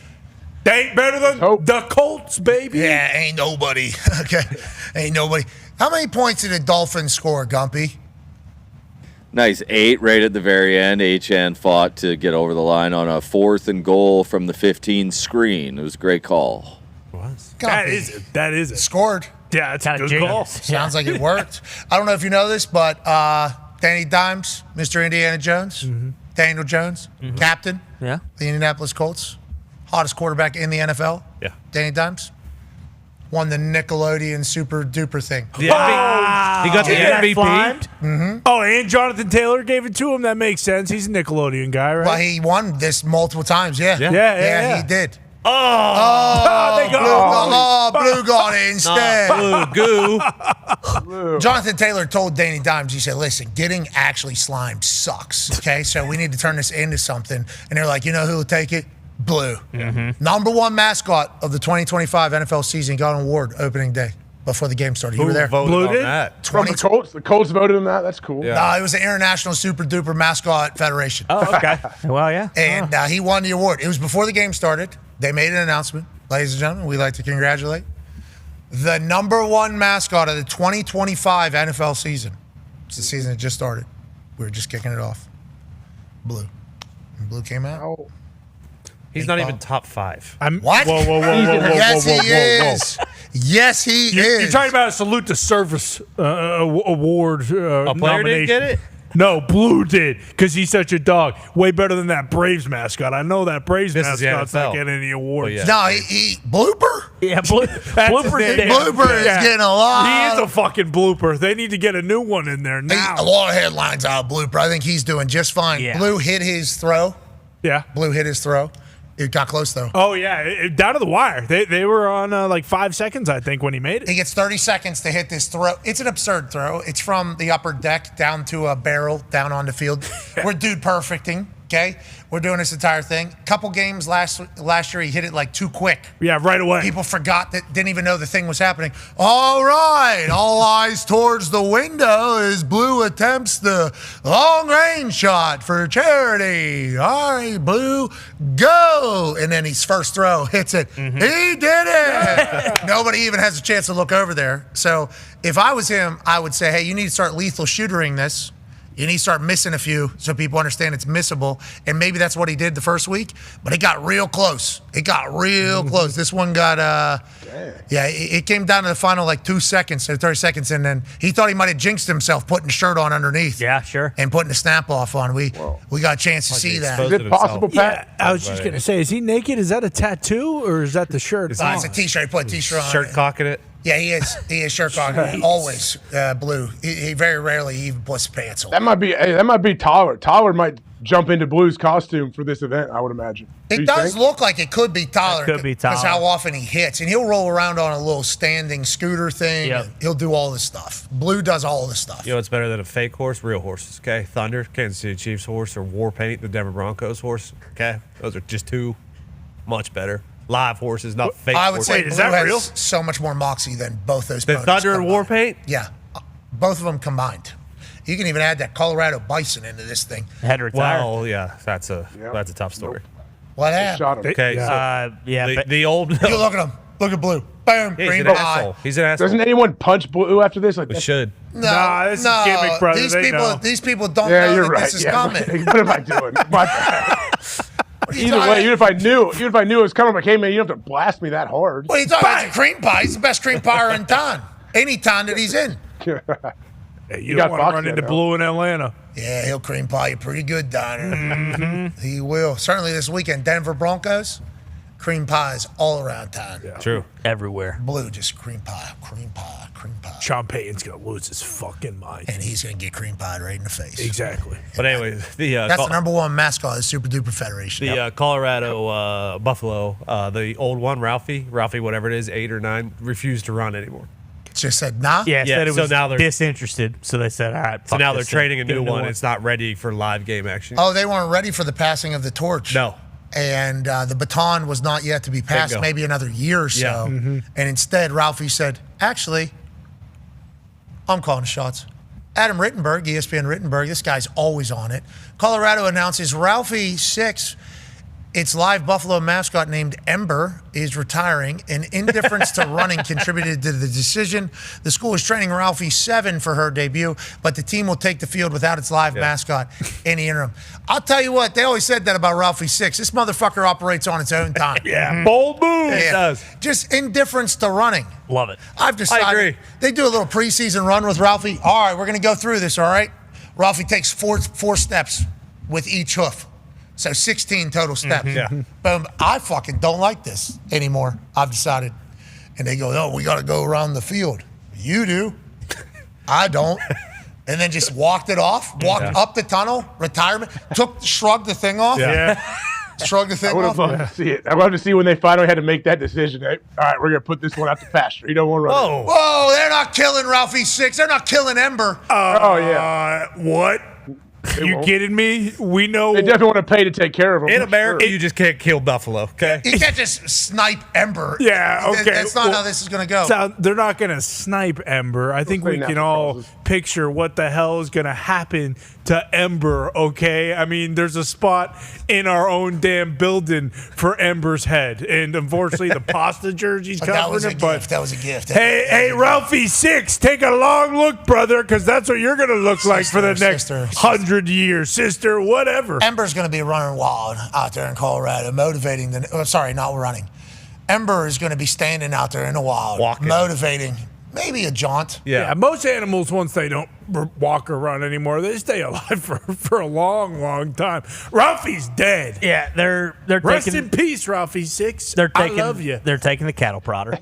They are shooting Ralphie the 6 right in the forehead. No, they're not. Yeah, taking her to the butcher, and guess what? You can get a bison burger at Buffalo Stadium for $6.50 on Saturday. I'll tell you what, it's not a good time to be a bison. Feel like people are really getting after the bison burgers. They are. Those things kind of came into real stuff. They had to have had a meeting out there amongst themselves. Hey, feels like they're killing us at a much more rapid rate. They found out we taste good. And we're healthy as shit. They found out. That's because they run a lot. You know, their muscles, because they run so much. That's why it's such good meat, healthy meat. And then Ember's just not even good to eat. Got a lazy bison. I guess. They need to do a better job scouting these fucking things. Don't you think? Yeah. This was definitely in the scouting report. Ember will give you 1-2 good years. Okay? But inevitably, Ember's going to want to get back out in the field. Going to be out there doing it. Lazy, arrogant, bad work ethic. Entitled. It is a little entitled. Not a lunch pail guy. Name, image, likeness. Maybe getting Ember a little bit. Could be. On a couple of schedules. A lot of people showing up in the crowd. What if Ember wanted a renegotiation? What if she didn't fully comprehend that Coach Prime may be the reason why this is all happening here? And Ember says, that's weird. Last time I ran out here a little smaller. We start winning games. I start running out here. Everything's bigger. What the fuck will I get? Yeah. I just looked it up. They just retired her to her sanctuary, which can be not disclosed because they want her to be living a Yeah, okay. Mom and Dad, the dog went to the farm? Yeah. Oh, okay. It's not. Don't go looking for her. We obviously can't tell you where she's at because we don't want her, getting I'm going to go mobbed. see. I'm going to take a selfie with Ember. I would like Ember to know. Go on. Get one right now. It's right there. That's not Ember. It could be. Ralphie 5, they had to retire because it got too big and too fast that the runners couldn't. See, now that's a buffalo that's still alive. Bison that's still alive. The bison that hey, I'm too tired. Guess what happens to those bison? Guillotine, brother. They cut those things. That is not what happens. Yes, they do. I do believe, though, that because of Ralphie 5's tenacity, okay, and want to get better and faster and stronger, too fast for the humans that are trying to control Ralphie 5, they got blinded by the fact that they could find a lazy fucking bison, and they got one of them. They didn't even think that was possible because how much Ralphie 5 had them distracted. So they need those two bison to bison each other. And then maybe the offspring is the perfect one. Yeah, but that's a long time from now. How long are these things not going to be running on the thing? I mean, I'm not condoning it, but if you got a lazy bison, you ever seen Old School? What Sean William Scott does to the pony at the petting zoo?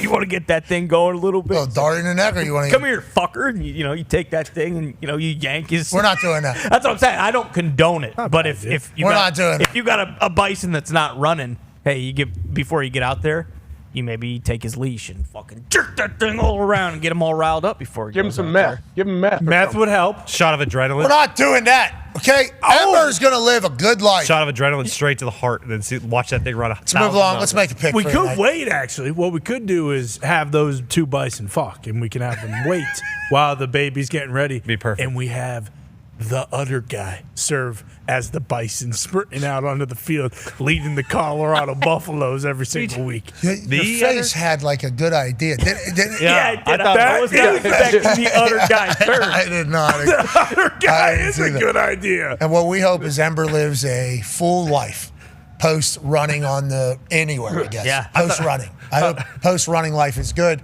And I don't know if Stanford Steve's going to be running them on the field every single week, but we do hope that whatever Bison's next is one that showcases a good passion for what they're doing. Yeah. It felt like Ember was just showing up for the paycheck. Yeah. Just showing up for the claps. Now Wasn't she's showing dead. up for the. She's not. She's at a She's sanctuary. that beautiful undisclosed sanctuary. Okay. Yep. Can't just put her in the zoo. Does the Tooth Fairy visit there? She's a sanctuary. Maybe. She's buried under the sanctuary. Yeah, there you go. She's actually the first speed bump at the sanctuary when you get there. Ember? They wouldn't do that to Ember. Ember won a lot of games out there. They would do that to Ember because she's a quitter and she's lazy. Let's go to tonight. They might respect that, to be honest. I mean, have you ever met a wild animal that just says nope? Not fucking doing it. I guess there's been a couple throughout Koalas? history. Bulls, I think, in bull riding, there's probably been a couple that said, I'm not playing the games. I'm not with the fuckery over there in Spain with the running of the bulls. I think there's been a couple bulls that said, we're not with it. We'll see something like that. But a bison just known to be pretty happy-go-lucky, I think, right? The bison just... in the plains. Well, no, bison are dogs. I mean, they run towards storms. I've dug in a little more. Ember is now living with Ralphie 5 in a companion buffalo role. So they are. But I think they're both women, right? I think they're both females. I don't know if Ralphie 5 was. Ralphie 5 sounds like an ox. Yeah, might have been. Might have snuck in a little ox in that thing. All right, tonight, Packers, Commanders, 3.5-point spread. Could get it at 3. We got an update on the Bison. Ralphie 5's name was Blackout. That was actually Tuck's nickname in college. I'm dead serious. Okay, that makes sense. I assume for similar reasons there. Ralphie 5 just had no brain out there. Just get out there and just... Too pumped. We don't really know what's going to happen, but if we can steer it, we know it's going to be electrifying. I'm done doing research. Hey, I like that. I like you doing that. Tonight, Commanders, Packers in Green Bay. Packers could get 3 at a sportsbook somewhere, or you could get the Commanders plus 3.5 at ESPN Bet. Jaden Daniels, Jordan Love, Ty Schmidt. How's this game go? This morning, I woke up and I was thinking, you know what, this has got 27-24 Packers written all over it. But the more we've talked today, I mean, Coach Mike McCarthy said it's going to be a good night for a green goal. So I'm going to take the Packers, and I think we're winning by at least a touchdown tonight. He did say that. It's crazy. It sounded like he just said it again in the entirety. And you can go to this game. I assume it's sold out, but maybe we can get a ticket from our friends at SeatGeek. Right now, use code Pat McAfee. Yep, just PATMCAFEE. PATMCAFEE. You can get $30 off your tickets. Okay. Wow. At SeatGeek. That's code Pat McAfee. That's really good. Touching all the bases. That's a really good promo code. It's easy. Easy to remember. Well, Easy to spell. What everybody says about my name is that one sounds exactly like it. Never like gets it's spelled. misspelled. Never gets misspelled. It's just nice they change it every week. The people that use it should know how to spell it. Well, they got into a thing. Now too many people are using it. Well, isn't that the fucking goal? No, not that type of stuff. Okay, let's change it again. Somebody will send a tweet. Just know that we see them whenever you send it in, and I don't know the answer sometimes. Hey, what's the current code? Fuck. So then I normally text Bruce, what's the current code at this place? Is it PMS? Is it Pat? Is it Pat M? Is it Pat 30? Is it Pat McAfee? Who made it that? It's Pat McAfee. PATMCAFEE. And whenever this one gets used, next one will be AJ Hawk, Boston Connor, Ty Schmidt. Like that. In that order. So no spaces. We love SeatGeek. They do have the greatest ticket buying platform on planet Earth and the moon. Whenever they start hosting events up there, SeatGeek will have the best tickets for that. They have an entire ranking process, 1 through 10. If it's a good ticket, which means it's a good price around the internet, it's a good ticket for a good price, there'll be a green dot next to it. If, hey, you can get this ticket better somewhere else or a different ticket that's better, it'll be a little red dot next to it. They never catfish you. What you buy is what you get. Shout out to SeatGeek. We appreciate them. AJ, how do you see tonight going in Green Bay, pal?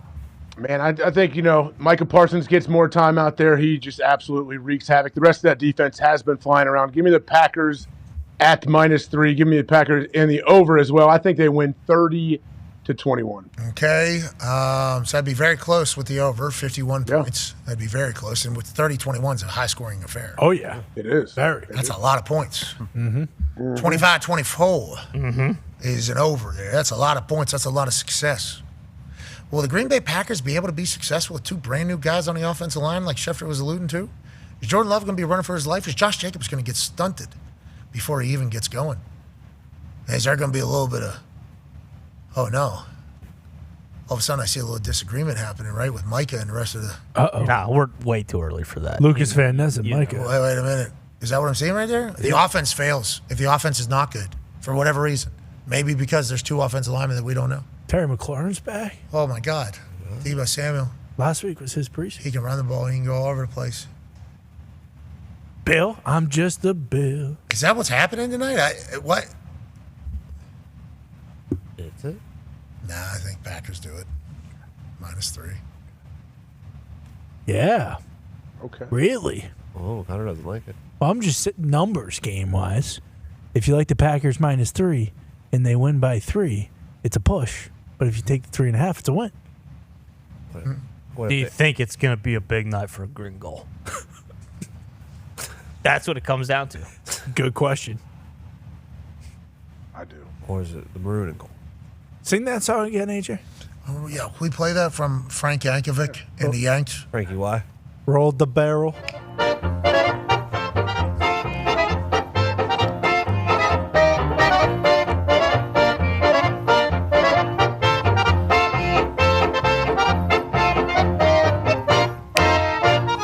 Roll out the barrel. We'll have a barrel of fun. Roll out the barrel. We've got the blues on the run. Yes, we do. Sing boom tarara. Ring out a song of good cheer. Now it's time to roll the barrel. For the gang's all here.